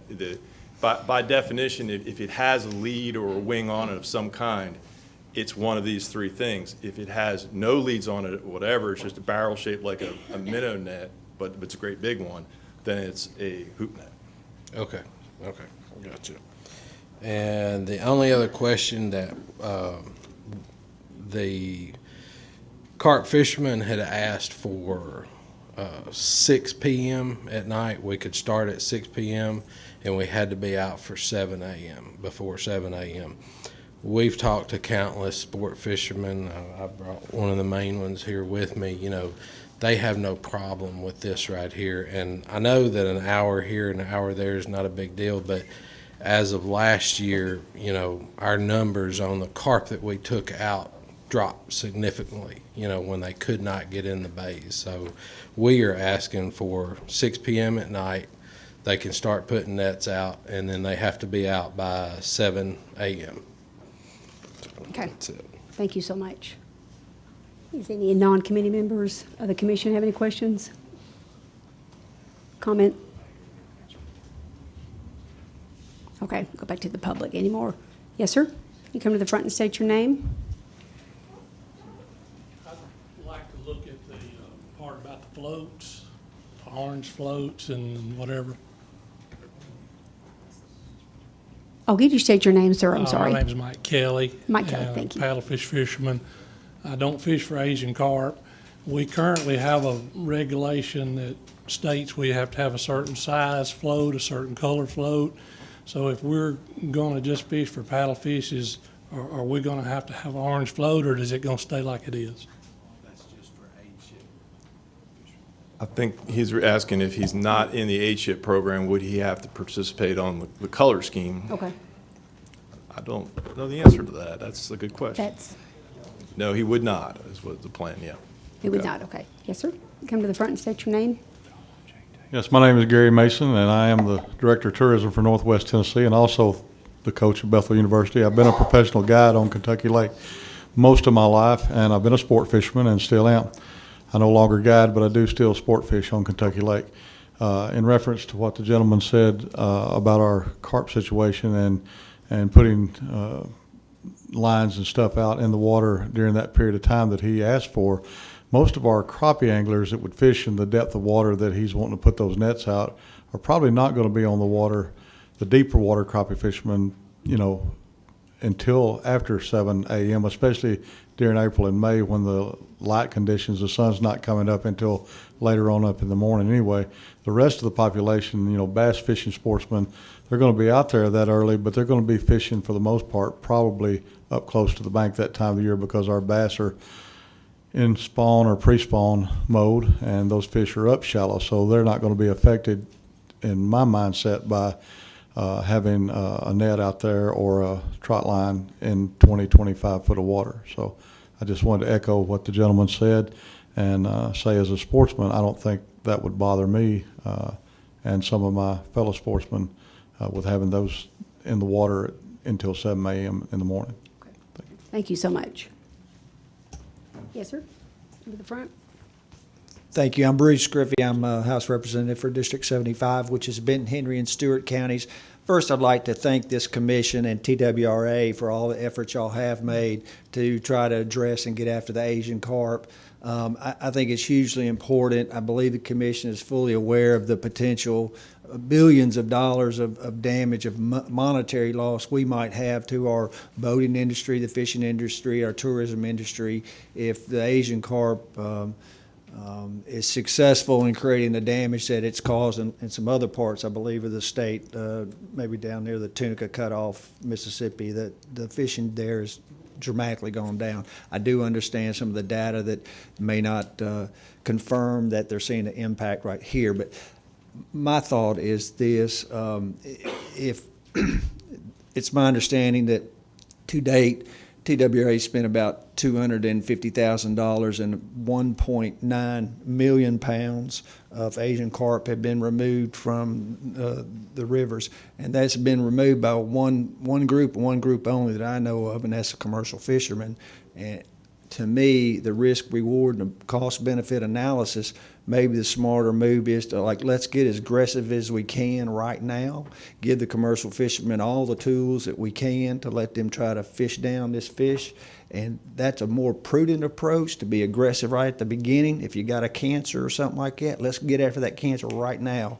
If we let it sort of fester, that's my concern, that we may have larger damage or risk at the end of it. So appreciate the commission, appreciate all y'all's work. Thank you. Thank you so much. Yes, sir. So two Commissioner Stroud, things. One, question? Mike, you've lost a lot of weight. I mean, you're like half a person, and I'm jealous. And then the other one is there a rub with what you're saying? Because I'm getting so confused about stuff, and I'm not that smart.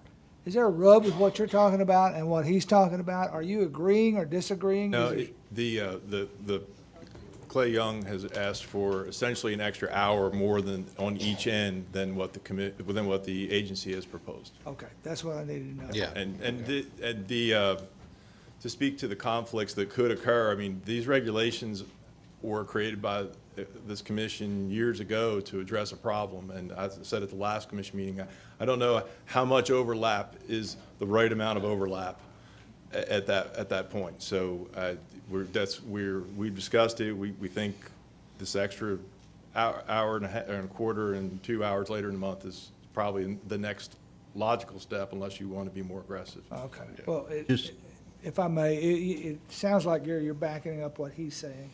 Yeah. Okay. Thanks. Okay.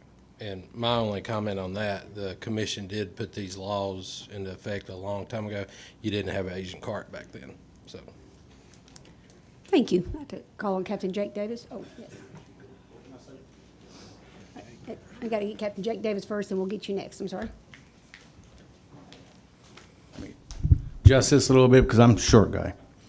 I'm Captain Jake Davis. I live in Winchester, Tennessee, and I am the Tennessee Bass Nation Conservation Director. And I'm also the Director for High School Fishing. Means I cover the entire state. And when this subject come up at the last meeting, there was a couple of us sitting around, and I even talked to Gary about it over at Spring City. One of the things that come up, and we're going to talk about the ugly baby here in the room. Okay. Bass anglers, when we're on the water, morning launch, and we don't fish every day of the week, granted. A lot of us will fish, first thing, and we want to get to our fishing spot. We get tunnel vision. Okay. And let's have the floats out there. A lot of our folks that I talked to, as a matter of fact, every one of them, said, what happens when I turn eastbound in the morning, straight into the sunlight, and I don't see this net? We're not used to them sitting there. Normally, the commercial fishermen, the gods that they are right now, okay, and I'm serious, you guys are worshipped, okay, and removing these carp. We have a concern, guys, about normally we'd see you sitting there pulling that net out. When we come around the corner, now you're not going to be sitting there. I've got a lot of very inexperienced boaters out there. I don't want to see your equipment destroyed. I don't want to see our anglers' boats destroyed. The ugly baby in the room is now we're going to expose and cause a conflict, and I can see it coming. We have bad actors out here on the so-called sport fisherman side. I'm going to admit it. They're there. I've seen the videotapes. I know a couple of them. What happens, guys, when they cut your nets up? We're out of a lot of money. So I'm going to ask you to take this stuff into consideration, the safety issues. I provided you with the commission earlier, Commissioner Box, I provided you with a list of names from all over the state, mainly up and down Kentucky Lake and on this end of Barkley Lake, that read the proposals. They came up with the concerns. We provided it to you. Guys, I can't say enough for you, okay? You're great. Take into consideration some of the stuff, I want to see you out there as much as I possibly can. But we got I think we got some valid concerns, and I think some of you guys have suffered cut nets or nets where big motors get hung up in them, and we're out thousands of dollars. So it may be prudent more to, you know, my group said back what the TWRA had proposed was stopping at 6 a.m. simply because of that sunlight. Everything else, we're there with you. I mean, if you're shorthanded and you need help, I'm not much use. Call me, I'll come help. So, but that's commissioners, that's what we want to look at. Look at the safety and the big issue, the big picture of it. Sometimes we do things with the best intentions that have consequences on the back end of this. And I really don't want to see shooting matches out there. I don't want to see these men lose money. I don't want to lose my big motor. And that's what we're headed for. They're potentially headed for if we let these nets sit out there in the daylight hours when these bad actors are there. Thank you. Thank you, Captain Davis. What, he had James Stroud, Commissioner Stroud? Yeah, go ahead. Yeah, Commissioner Stroud. I think we need to go back to, as we're talking about this, so we need to go back to what he's talking about. To us, to me right now, the emergency is the Asian carp. The problem is we have Asian carp. We've talked about this stuff and we've tried to figure this out, and we're getting there and we're going there, and these guys are our champions, and I'm for them 1,000,000%. You know, I love anglers, don't get me wrong, but you know what? There's not going to be any fish if we don't get rid of the Asian carp. So back to what the priority is, and we had this very same discussion 4 months ago, and that is that we have to make sure, in my opinion, as a commission, we have to prioritize what the emergency is, CWD and this carp crap. So let it eat. Let's go. Let's get rid of them, and then we can look at the anglers and the bass guys and whoever else and pay attention to their needs also. But again, there's a bigger need to me, in my opinion, and that is making sure that these guys have enough support from us in the ways of regulations, even though they're temporary, maybe for a year, or we can go back and look at it or whatever. But we're shooting, in my opinion, we're shooting ourselves in the foot to get to a place right now where we might can get some headway, and then all of a sudden we want to back off because of some motor, no offense. Thank you, Commissioner Stroud. I'd like to say that I'm not sure we're backing off. We are given an extra hour, as we are. I do understand the Asian carp as well as any commissioner on here, maybe Connie King. I live on the river. I live on Kentucky Lake. It is a concern to me that a day extra hour. The safety part is a concern. I will be upfront with you fishermen. It's a concern to me. We're giving you an extra hour on the back end to fish, at least an hour. We're doing away with the sunset, so sometimes it's going to be more than an hour. So again, here we are with a big decision, but I do understand the monster that we're facing. I see them every time I go out with my son fishing. I also see that when 200 boats blast off in the morning in a high school tournament, I see a danger.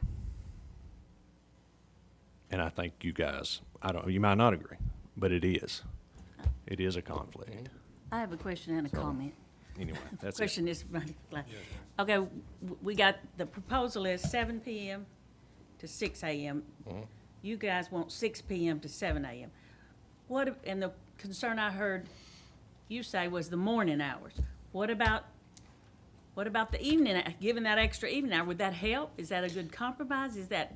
Well, that's what I was going to speak about, maybe 6 to 6:30. Right. You know, that's daylight. Well, but I'm sorry, go ahead. Six, you're concerned about them, the not being able to see the net floats in the daylight. After 6. So, but 6 p.m. to 6:30. If they were out by a.m. 6 a.m. but stayed till 7 p.m. See, we're in this water 10 months out of the year. That's a risk we take. You know, the rest of the year we can be in these bays all day long. You can fish anytime you want to. It's just these 2 months. And maybe in these 2 months, I mean, that might be what we need to work on, maybe a 6 p.m. to 6:30 a.m.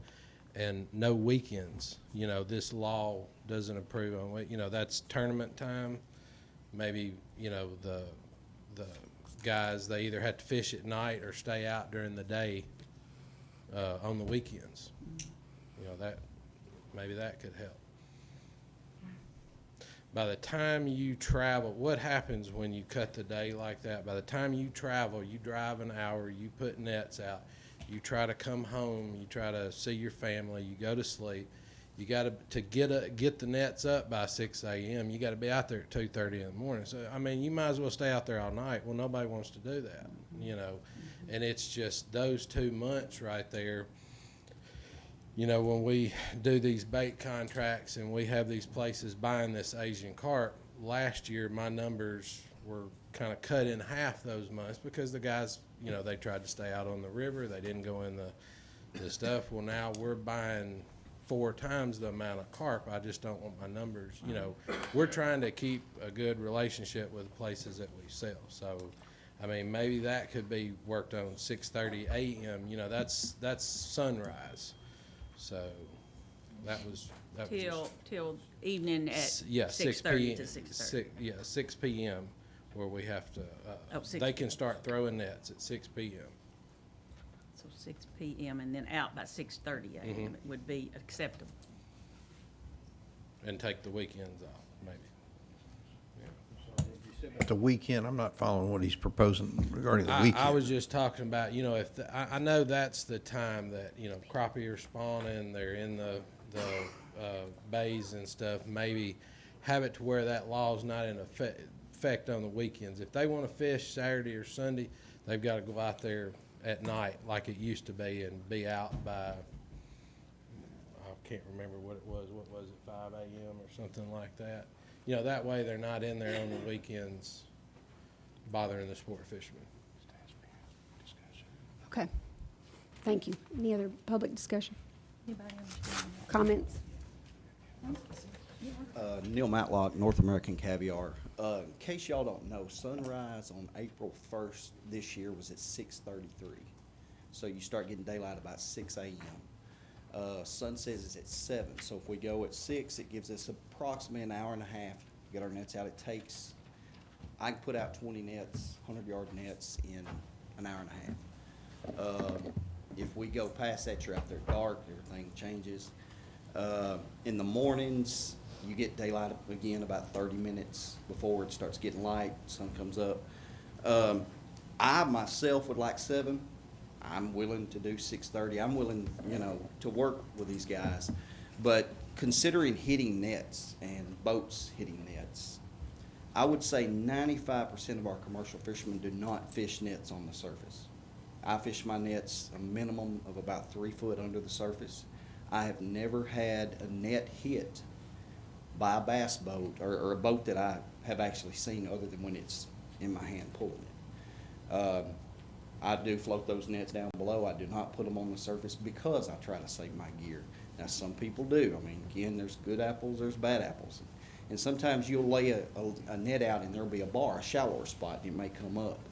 But for the most part, I don't have my nets hit by bass boats or any boats. I mean, of course, I take precaution not to. But my nets could get hit in August, September, October. I mean, I have bass boats coming in there. I mean, what makes April and May different than the other 10 months out of the year? It's all the same. I mean, you have less boaters in winter, but you have just as many going in September, October. I mean, there's guys out there all the time. So I just don't see the correlation of, I mean, I haven't had one bass fisherman say, well, I tore my lower unit up because I hit your net. You hit a net, you got to take the stuff out. I mean, you can't just leave it in there and keep running. So, because that's what tears it up. So, thanks. I got a you question so for you much. before you go. On your 100-foot net, how many marker buoys you running on that? We have a head float, what's required, but now when I float a net, I have at least 6 buoys on that net. I'm talking about the ones that are submerged. How many buoys you got? Just the start and the end of it, or? Yeah, we're required to have at least 1 head float on that net. So and you're allowed to have sometimes just one? Just one. So you don't necessarily know which direction it's going off of that buoy? No. Okay. No, but the thing about these, again, like I say, I fish my nets personally far enough down where they won't get hit.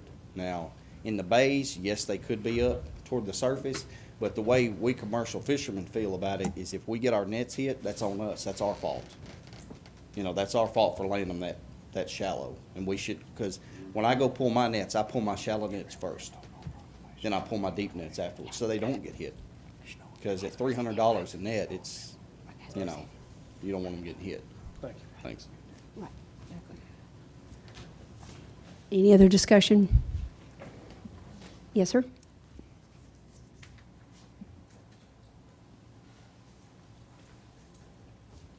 Dan Childress, commercial fisherman for paddlefish and Asian carp. To the gentleman about the kids that's fishing, have more education. Start young. Let them know that the commercial fishermen are out here. We are doing a service. Nothing against your kids. There's adults out there that are just idiots. I've had 1 net cut this year, and that's when I was pulling it. And it wasn't from a bass fisherman going from A to B as fast as he could get there. Waving, doing everything I could. Never checked up. See ya, go on the next spot. Just, if the kids don't know about head floats, nets on top of the water, educate them in classes, whatever needs to be done. As Neil said, when I go set my nets, if this is a high area for bass boats, crappie fishermen, sport fishermen, and there's 100,000 pound of carp, I don't fish it because I don't want my stuff getting run over. That's time out of my day that I've got to work on equipment when I could be fishing. So it's, there's idiots out there, but if the kids or adults can be taught education-wise on what we're doing, it's probably not going to help, but it may. Thank you. Thank you so much. To me, I say 24 hours opened it up. And I'm just being honest, we got the 2 months that we can't fish. The other 10 months, I've had 0 problem. You talk to crappie fishermen A, B to Z, hey, go get them, guys. Get everyone you can. You got no problem. I'll pull into a spot if I'm wanting to fish, if there's somebody duck hunting. Like, how long are y'all gonna be here? I'll up and leave. Let them duck hunt. Let them fish. And it's, they want them gone as well as y'all want them gone. Are we gonna get them out of here? No. I believe we're far past controlling, maintaining. These fish are here to stay. And I say 24 hours, 7 days a week. If my stuff gets cut, it's on me. Because I'm being stupid by putting it out there where that I know that this guy's going to be fishing. I try to avoid him at all costs. Thank you so much. Is my stuff going to get cut? At times it will, but that's part of the nature. Thank you. You're welcome. Thank you. We need to vote in Fisheries Committee, Proclamation 1908 as presented. Do I have? I'm not ready to vote yet. I had one more question. Oh, I'm sorry. Like you mentioned earlier about you, that it could be accepted 6:30, what is it, but 6 p.m. go in, 6:30 out. Now, what were you saying about the weekends? Go back to, Well, this was a question that we had been asked by some sport fishermen and stuff. You know, on the weekends, you're crappie fishermen, it's a lot more people in the bays. It's just you know, it's like Dan said, I'd rather see it 24 hours. What does it matter? We're in there 10 months out of the year, but if we, you know, if we've got to work together on this, 6:30 to 6 p.m., and the weekends, have it where the law is right now, you know, where you've got to, I think it's dark, you can start putting out in 5 a.m. You got to be out, you know, just for Saturday and Sunday. That might be a little confusing. It might be better just to do the one of the. Well, that's fine. Yeah, I mean, most of the Asian carp guys don't fish on the weekends because there's so many boaters out there, they don't want to get their nets tore up. So, you know, kind of fix itself. I'd like to propose or make the amendment that the commercial fishermen can be in at 6 p.m. and out by 6:30. The proposal by the 7, in at 7 p.m. and out at 6 a.m., right? Right. So I would like to change that. My amendment would be from, they could be in by 6 p.m. and out by 6:30. Okay. Any discussion? We have a second for amending Proclamation 1908 for 7 p.m., 6 p.m. to 6:30 a.m. You don't have a second. Motion failed. Okay, now we vote on Proclamation 1908 as presented. All in favor, say aye for committee. Opposed? Motion passed.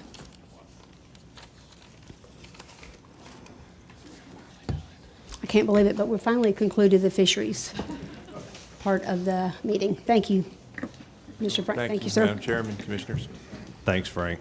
We're going to take a 15-minute break. We'll come back at 3:25.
All right, we'll call the meeting back to order.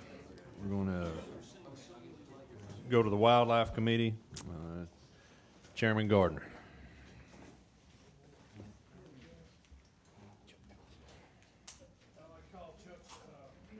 I'd like to call up Chuck Yoest.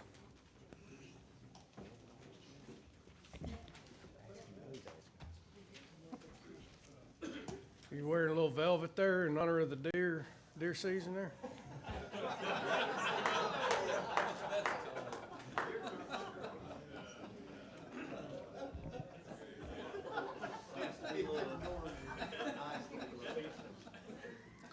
I hate this thing.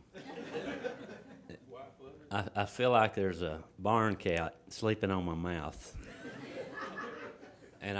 But I've loved people's reactions to it, so I am genuinely, I kept it just for today because I knew y'all would have fun with it.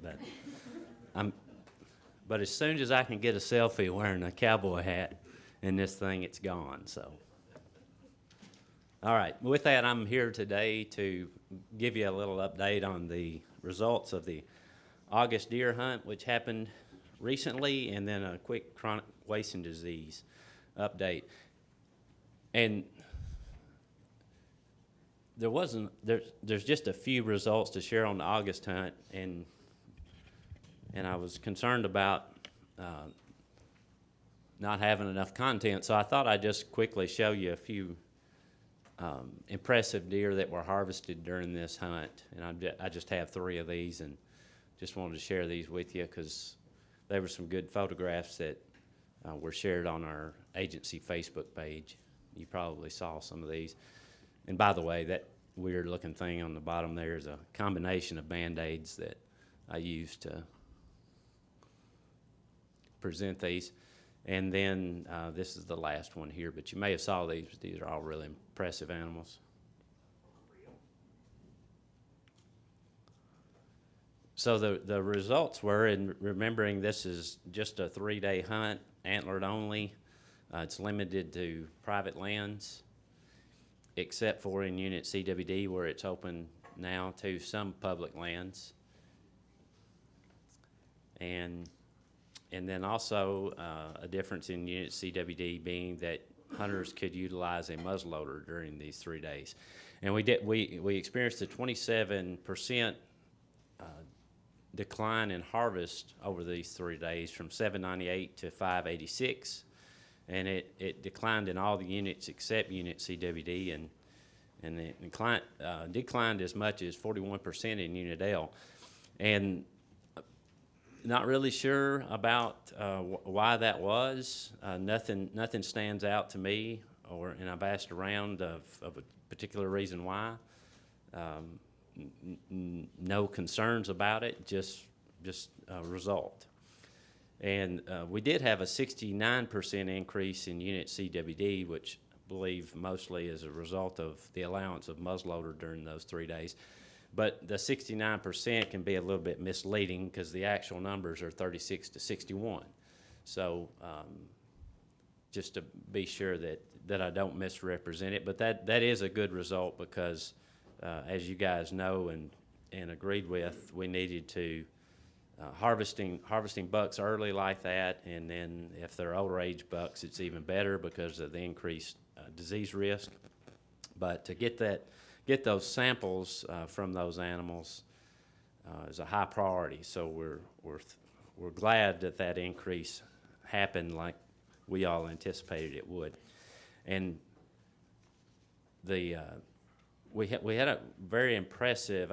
There's a few things I'll share in this report today about how impressive some of the work that's been done by our staff. I'm really proud of their accomplishments, and one of them is even though we didn't require mandatory check-in of these deer, they were able to get at least 40. There may have been just a couple more of that.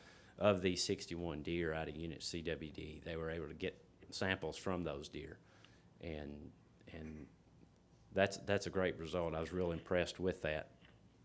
And looking at the distribution of CWD following those test results, after learning what those were, we had about 60 results that were sent in, and 40 of those were from those deer harvested during those 3 days. There were also a few samples. There was a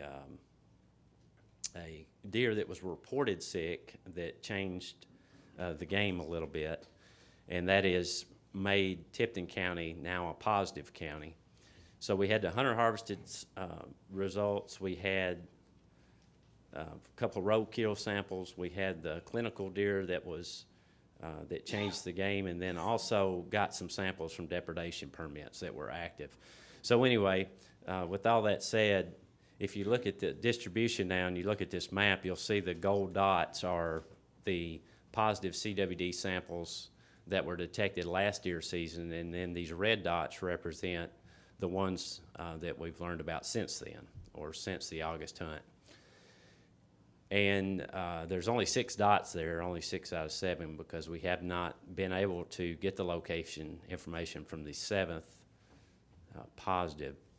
However, it was from either Fayette or Hardeman County. I don't remember which county it was, but anyway, it was not a game changer sample. So if we want to get that location information, but if we don't, it's not a big loss, because it would not have changed anything. But just looking at this, I still keep those 10-mile buffers around the locations, just to give you an idea of what impact these positive findings might have, because if you recall, high-risk counties are also a part of Unit CWD, and they are high risk if CWD's been found within 10 miles of their border, and that's the 10-mile buffer that you see. That Tipton County sample, is only 8 miles from Arkansas, so that's a concern for them. But fortunately, it was far enough away from Lauderdale County that it did not bring it in to this conversation. So that was good. So now our positive counties are now Fayette, Hardeman, Madison, Tipton, and then high risk are Chester, Haywood, McNary, and Shelby. Some other things of significance, and some of these are biological and some of these are just agency efforts that I wanted to highlight real quick. Over in Region 1 and in Unit CWD, we needed a place to work up and process heads and do sampling from all the heads that we're receiving through the CWD sample drop-off locations. And I wanted to show you, I was so impressed with this at what Region 1 has accomplished, but we've partnered with a processor, and they had this extra space that was known as the salt room, which would not be good working conditions, and they made it look like this in a matter of days, and I'm so impressed with that. So we now have that available to us, thankful to their efforts. And we've got a couple of CWD part-time technicians that are now assisting us, and those guys they helped us find the Tipton County sample that changed the classification of that county, but they've also put a lot of work into what you see here with this nicer facility. It turns out those guys are pretty good tradesmen, and we were able to leverage those talents as well. Some other things real quick. We had 8 public meetings. 6 of those were held since you guys have met, and we've discussed this. And the hunting regulations, I'm glad to report, for Unit CWD have been well received at those meetings, and I just feel like overall there's been a good response to those. And again, we had a great sampling effort by our staff during the August hunt, and I just want to report to you that we had a 12-day turnaround on reporting those results to hunters. And that's an improvement from the past. I think we can improve it any more, and will, but wanted to let you know about that. And then because the Tipton County sample was a game changer, we went ahead and had it confirmed. There's that confirmatory test that we do for samples that could change the classification of counties. So we went through with that, and it took 6 days. But that's just a little bit of additional information, because that 6 days is not really something we can control. That's all lab time, but anyway, all in all, it's better turnaround. It's an improvement, I'm proud to say, and we were able to get that confirmation quicker than last year as well. So in a nutshell, we had the 7 new positives. 5 of those were hunter harvested. 1 was the deer that was reported sick from Tipton County, and then a roadkill deer. But remember, the 6 of those 7 didn't change anything other than a few more dots on the map. we're ramping up for the rest of deer season. This is just a look at the quotas that we have for sampling this fall, and these are not numbers of samples, so be careful. I don't want to mislead you. They're the number of points that we've targeted to sample these counties, and those points, the more points, the higher risk the county is for CWD. And just wanted to show you we've got a very specific strategic way of doing our sampling or our surveillance and monitoring. And that's what we're about to do in a big way this deer season. We do anticipate, unfortunately, the number of positives to rise sharply because we're focused in on this area. You know, we've got about a 10% prevalence in our core zone, so if we're getting a lot of samples from there, that number is going to rise. We're going to have, I anticipate some more high-risk counties become positive. If you think about how that latest positive in Tipton County was positioned, and it was kind of out there on its own and had a 10-mile buffer all around it, that gives me the idea that we'll experience this again as far as the county going from high risk to positive. And I anticipate some additional high-risk counties as we get a better understanding of where exactly CWD is in the state. And another big dilemma we have is we're coming up to deer season very quickly in just a few days, and we learned recently that the landfills over in Unit CWD there's questions, and it's looking like they will not accept deer this fall. There are 4 over there in this area, and 3 of the 4 are owned by a company who's reluctant to take any deer unless they know that they're not positive. And these things are disposed of through normal means before you even know that result. And they want to know that result before they receive them. So this is a huge concern of ours. This will impact processors, taxidermists, individual hunters, and the agency. My understanding is that the remaining landfill over there in Hardeman County has declined even accepting the agency's parts that it would have through its sampling efforts. So we're scurrying to try to figure out a solution for this and to deal with it in the best way that we can to help the processors and the taxidermists and the hunters, and then obviously to service the work that we do. We're in conversation with TDEC, and they are currently prescribing guidelines for us to follow for the construction of burial sites. So we're contemplating doing that to help with this. Not happy about having to do that, but it's kind of outside our control, and just trying to do the best that we can to help out with this dilemma that we find ourselves in. So just wanted to give you a heads up on that. I imagine you've probably heard about it by now, but wanted to make sure I brought that up while I was here. So that's the end of my report, if you have any questions. All right, thanks, Chuck. I appreciate the report, and I appreciate everybody across the board, the work y'all are doing with CWD.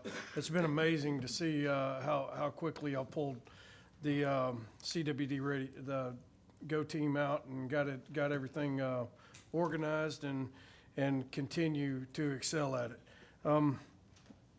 I certainly have a few questions, but we'll start off and see if anybody else, not just committee, anybody on the commission, questions for Chuck.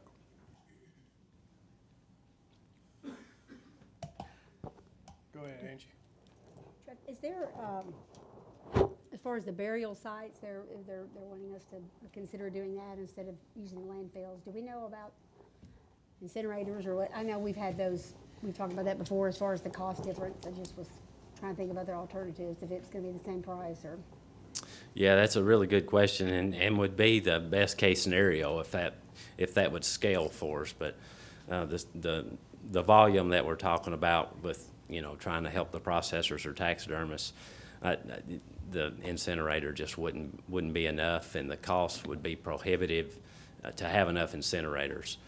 So I'm thinking that we need to probably go ahead with an incinerator for the parts that the agency is handling, and hopefully that will that will scale enough for us, but I'm not even sure that it would be enough for us, let alone all the others. Okay, one more question. As far as the, I know there was a roadkill on there as far as some of the stats. Is there, what is that part of the Department of Transportation, or are they, I mean, do they do, I know we don't do a lot of samples, or how is that done as far as testing with CWD, is all the roadkill samples, is that, I mean, is that something done on a regular basis, or is it just? I don't know the exact details of that particular deer as far as who reported it or even who sampled it, but it's, you know, we're getting calls with locations of roadkill deer. Okay. And when we get those calls, we're weighing the priority of that sample.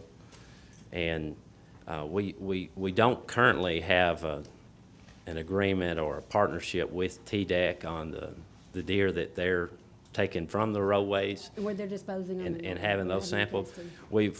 We've considered doing that, and it's one of those things that we like the idea and we like the partner there, but it kind of goes to the back burner because of all the fires that tend to pop up with our response. So it's something we'd like to do eventually.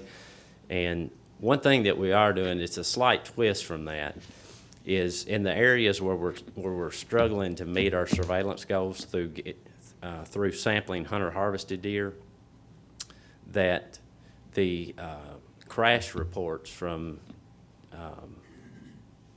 THP, from the Tennessee Highway Patrol, James Kelly and crew are monitoring those reports in those counties where we're not getting enough samples. And they'll actually, we can look at those reports and we can tell the local biologists there that there was a crash here, there's probably a deer there, and they have gone and gotten those samples in those cases. So not exactly the same thing, but pretty similar. Okay, all right, thank you so much. You're welcome. Any other questions, Brian? Will the incinerator need to be local to the area of where the CWD zone, or can we use the one that's here on campus with the Department of Ag? Yeah, there would have to be an exception made to the transportation requirements in order to use one outside the unit. That makes sense. Hank, go ahead. Just a question. Well, first an acknowledgement. Thank you for getting TDEC involved with the burial sites. I've got concerns about that. The second would be incinerator or burial site. We're really going to have to work logistically on transporting these carcasses. That's just I mean, if you're a processor, it seems to me like one of the biggest advantages of using a landfill operator is they come get the carcasses and transport them. So even if we have, you know, we might have to have 3 or 4 burial sites and 3 or 4 incinerators. That's just going to be a nightmare we have to address. I bring you the problem, not the solution. All right, I guess I got a couple for you. Concerning the landfills, are these ones that are refusing the animals, are they Class A? Class 1, I think. Class 1, I guess, is what I'm. Yeah, and what that refers to is those are the ones that are authorized to receive animals for disposal, and they're lined a certain way to meet that. But these are Class 1 and they're denying. Okay, and then are they county or state or a little bit of both? So the county ran? The 4 that I was referring to are privately ran, owned and ran by in this case, Republic is the name of the company. And then, again, there's the Hardeman County facility in Hardeman. That is the county. But and they have refused, knowing that they've already got the problem. All right, and I'm gonna switch gears here. The 12-day turnaround on the testing, was that using the Tennessee lab? And if not, what's the progress on that? What's the update? Yeah, no, that's still using Colorado State, and we're in final contract development with the Department of Ag. That's not progressing as fast as we thought it would originally. However, there's nothing to be concerned about there. It's in the works and just going to take some more time. I don't anticipate that I expect they'll be operational before the end of deer season, and we'll be able to work with them at some level and help them get up to speed and for us to utilize them some, but not full volume until next year's earliest.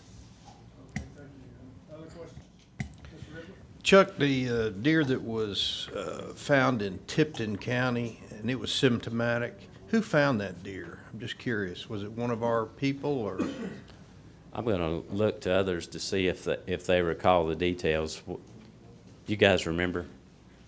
Didn't really matter. I was just curious. Yeah, that's what I recall. It was a public report.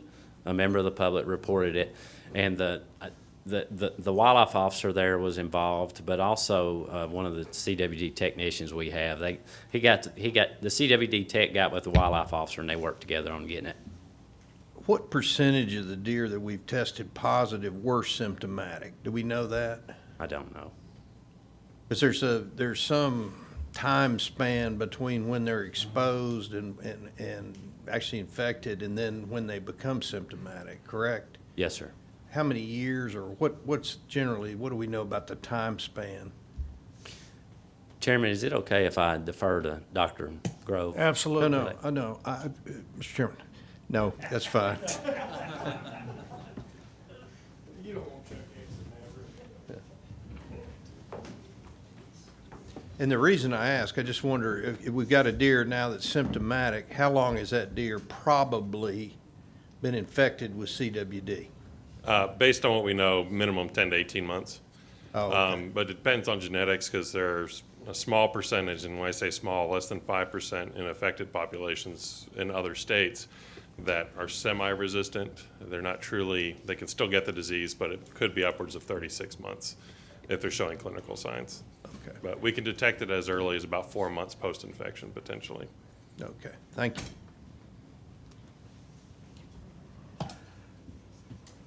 Commissioner Sawyers? Yeah, I will comment on that. How do you destroy the prion?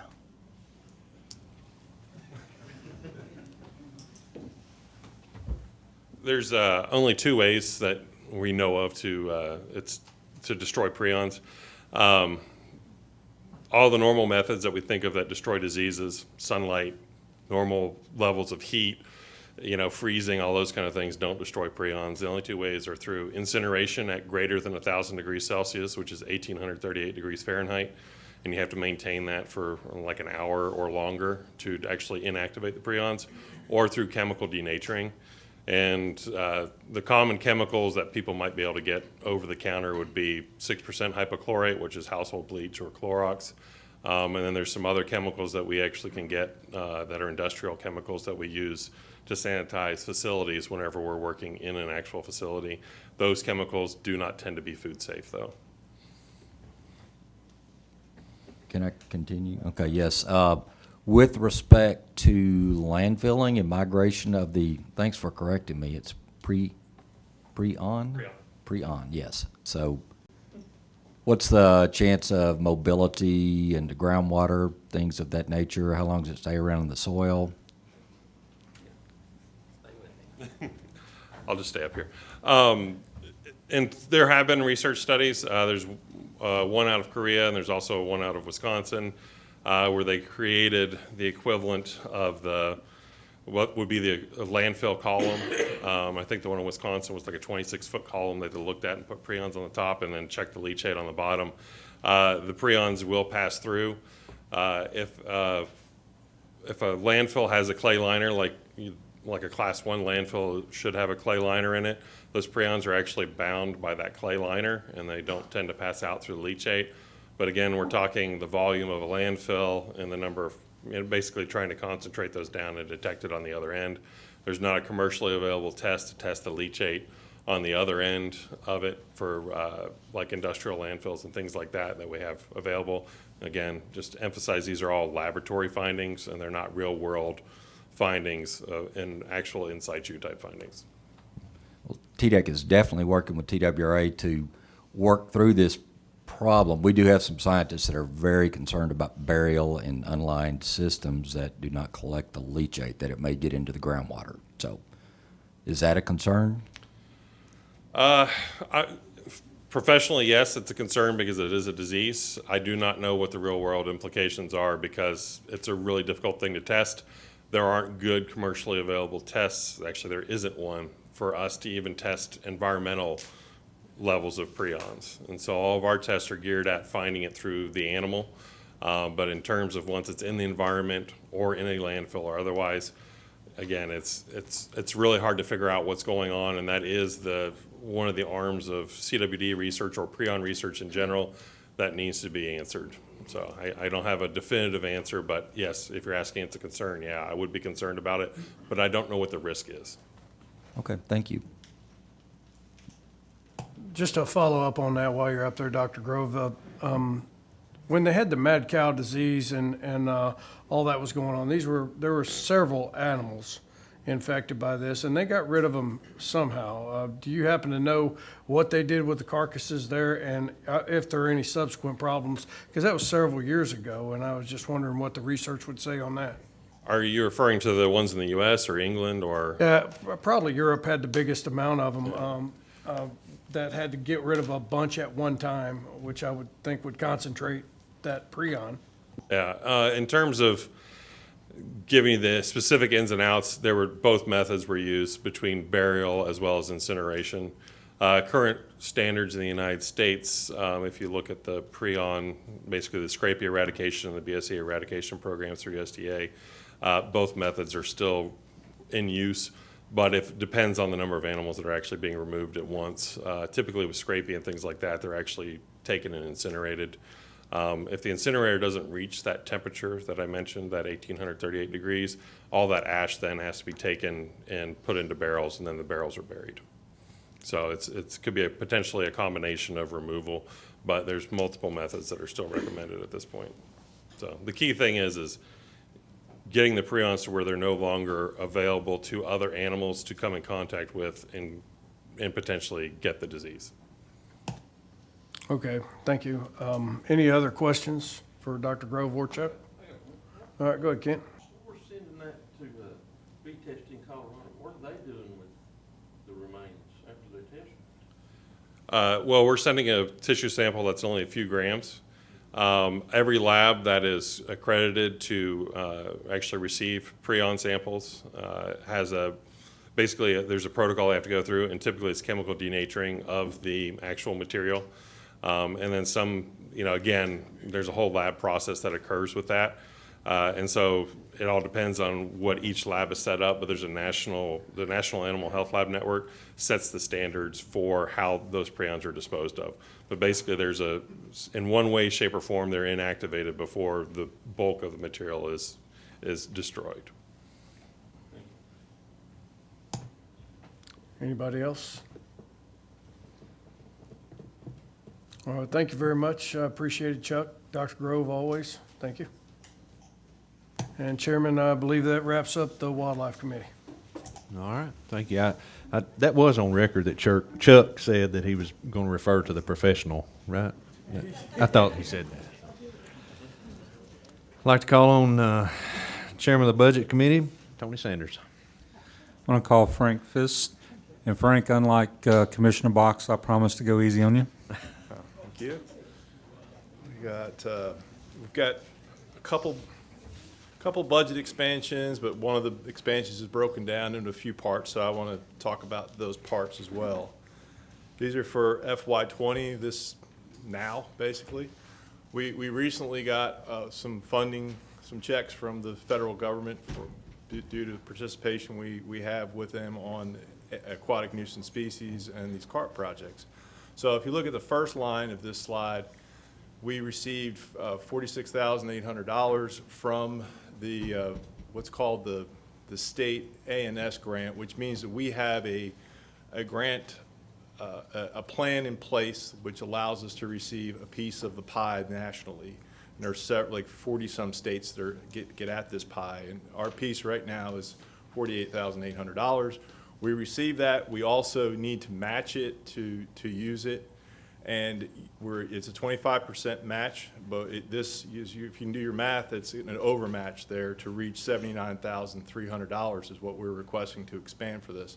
The reason for that overmatch is one of the things we're doing for the first time with this position is adding a full-time ANS coordinator, so aquatic nuisance species coordinator, which will work a lot on carp. So I will have help in keeping all this information straight, make us more competitive for grants, make us better at reporting our grants, and hopefully communicate with the public better because we have more people working on it.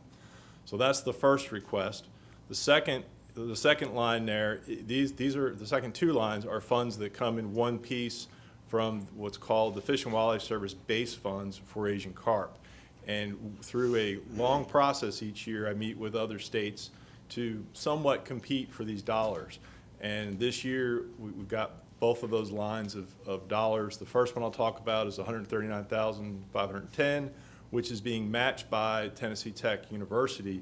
This is like it's the research project where they look at carp movement and look at ways to monitor the abundance of carp. It's really, really helpful that Tennessee Tech can match that money for us so we don't have to put any more dollars into it. The next line is an additional $171,490 that comes from that fund that allows us to do research projects that we agreed to do in the next year and a half. And those look like we're going to buy a lot of equipment that allow our staff to start doing some of the more standardized research on Asian carp so that we can report back to our funders how we're doing. Are there more carp than there used to be or less carp? We have great programs in place like the HIP program. These funds will help demonstrate the success of those programs. One caveat of these dollars when we apply for them is they're only allowed to be used for research and barriers, and they will not let me use them for subsidies that I've already asked. The only subsidy they would allow me to use going forward would be if we hired contractors, people that caught carp by the hour. And that would not be nearly as efficient as what we have with our HIP program. So we have some limitations on this money, but we're very happy to get it. On that last line there's a 25% match for that too, but we've already made it. It's already in the agency budget. So the total request for this slide, if you will, is $390,300 to be added to TWRA's budget. And the breakdown is in front of you there, how much of it's federal and how much of it will be state match. The state match on the 32.5, is that coming from any particular pool of money or? Coming from nothing very special, no, that I'm aware of. Just licensed Licensed dollars. Let's say licensed dollars. Okay. All right. So we have the budget expansion for fiscal year 20 as presented. Do I have a motion? I have a second slide. But I think I have to do them each separately, right? Okay. I do, yes. So we'll get to that in a Very sorry, Chairman. No.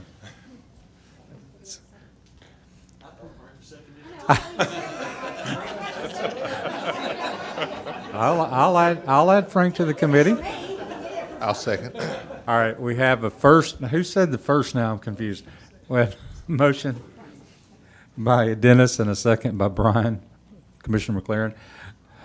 Any discussions from the committee? Any discussions from the full commission? Any discussions from the public? From the committee, all in favor say aye. Aye. Opposed? All right, slide 2.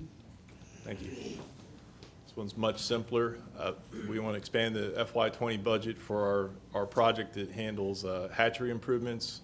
We have a need for a bridge to connect our property within Morristown Hatchery, and TVA had some funding available to help us do this. So they're giving us $35,000 for us to build this bridge. We do not need to match it, so we're eager to add this to our budget. All right, so I have a make a motion. We have a first from Commissioner McLaren. We have a second. We have a second. Who was that from? Commissioner King, thank you. Any discussions from the committee? From the commission? From the public? Committee? All in favor say aye. Aye. Opposed? Thank you, Chairman. Thank you. Told you I'd be easier on you. I want to call Ken Tarkington to the podium, please, if he is still, there he is.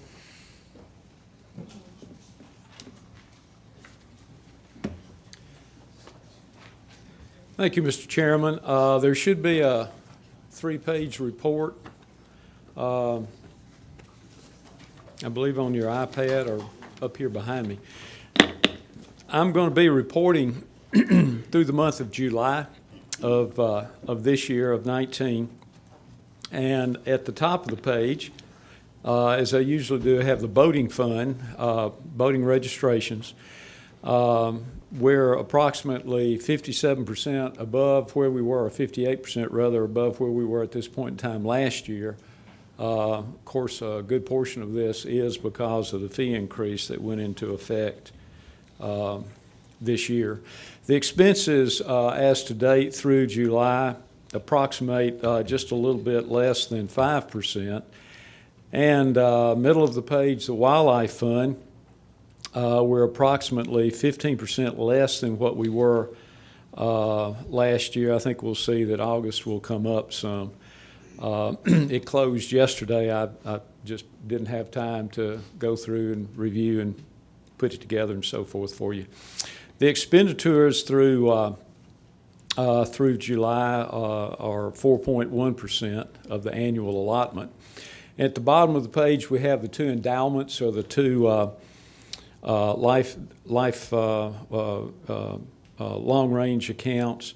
One is the Wildlife Watchable, has $7 million, has $26,000 that's available to transfer to the Wildlife Fund, and should be done as of the end of June. June has not yet closed. State of Tennessee usually doesn't close for several months, so at some point that money will be transferred as of last year. And the Lifetime Endowment has a fund balance of approximately $57 million. On the second page, we have the wetlands accounts. The acquisition account at the top of the page has approximately $16 million balance.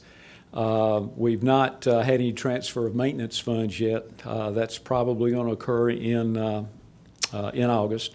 And the compensation, or in lieu of tax, we have a $438,000 balance.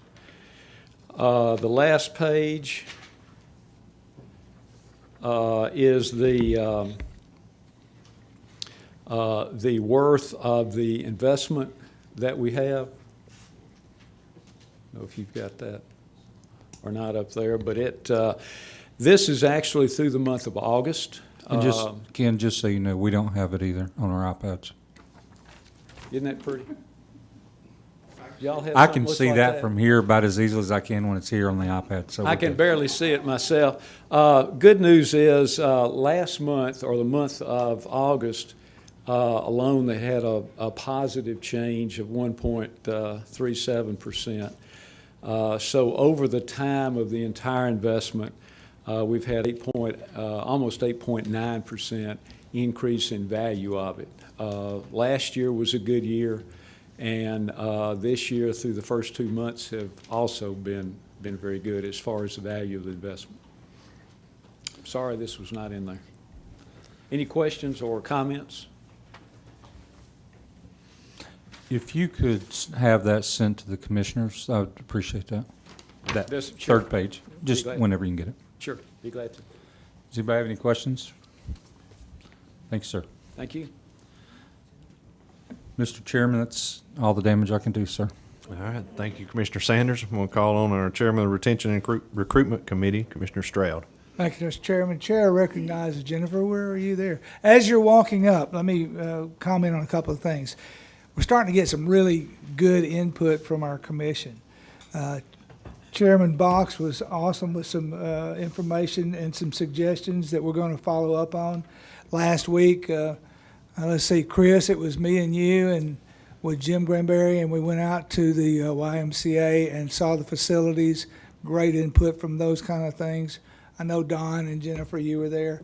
So we're working on, and we'll keep you posted with the things that's going on with the retention and recruitment side of this thing, plus the PSAs continue. And Jennifer, if you don't mind, just a little update on what you have. Yes, Thanks. so, and I was going to point out the same thing. Thank you guys so much for your support and making R3 a focus and supporting all of our efforts. And because of that, we are up year to date, today, over $1 million in license sales, which is huge when you consider the national trends in hunting and fishing. So the things that we're doing just in the last year have really made a difference. So thank you. So recruitment is sometimes viewed as the biggest problem, but I heard a great analogy the other day. So think about R3 and relationships or a marriage. What % of the time do you need to spend in recruitment versus retention or making that connection for life? So that's what this success story is based on, that reactivation. Believe it or not, there are over 1 million Tennesseans right now that have held a license in the past but don't hold one this year. Over 1 million people. So that's the best target to go after. So with that, and a hunter buys a license 5 out of every 10 years. Angler is 3 out of every 10 on average nationwide. So those are some staggering statistics. So we want to make those numbers more like 10 out of 10 years. So this is a partnership story. So I saw that our friends over at the Tennessee Wildlife Federation sent out a coupon to their members list that said, hey, for being a member, you get 25% off. So I called up our friends over at the Federation and said, hey, how'd you get that deal? And so they put me in contact with their person at Academy, and so they offered us this. They said, yeah, we'll give you a 20% off coupon if you want to use that in whatever way you want to. So we said, well, we'll do it in a way to get people reactivated. So we sent out an email that said, renew your license during this time period, and you will get a coupon to go to Academy for 25 or 20% off of anything in the store. And it just has to be any Academy in the state of Tennessee. We also sent out a text message, and so with both of those communications, we were able to get some really cool results. So we got 3,226 people to purchase a license during that 1 week time period that received this email and clicked through and saw that they needed to get a license. And so that was $258,000 in direct license revenue.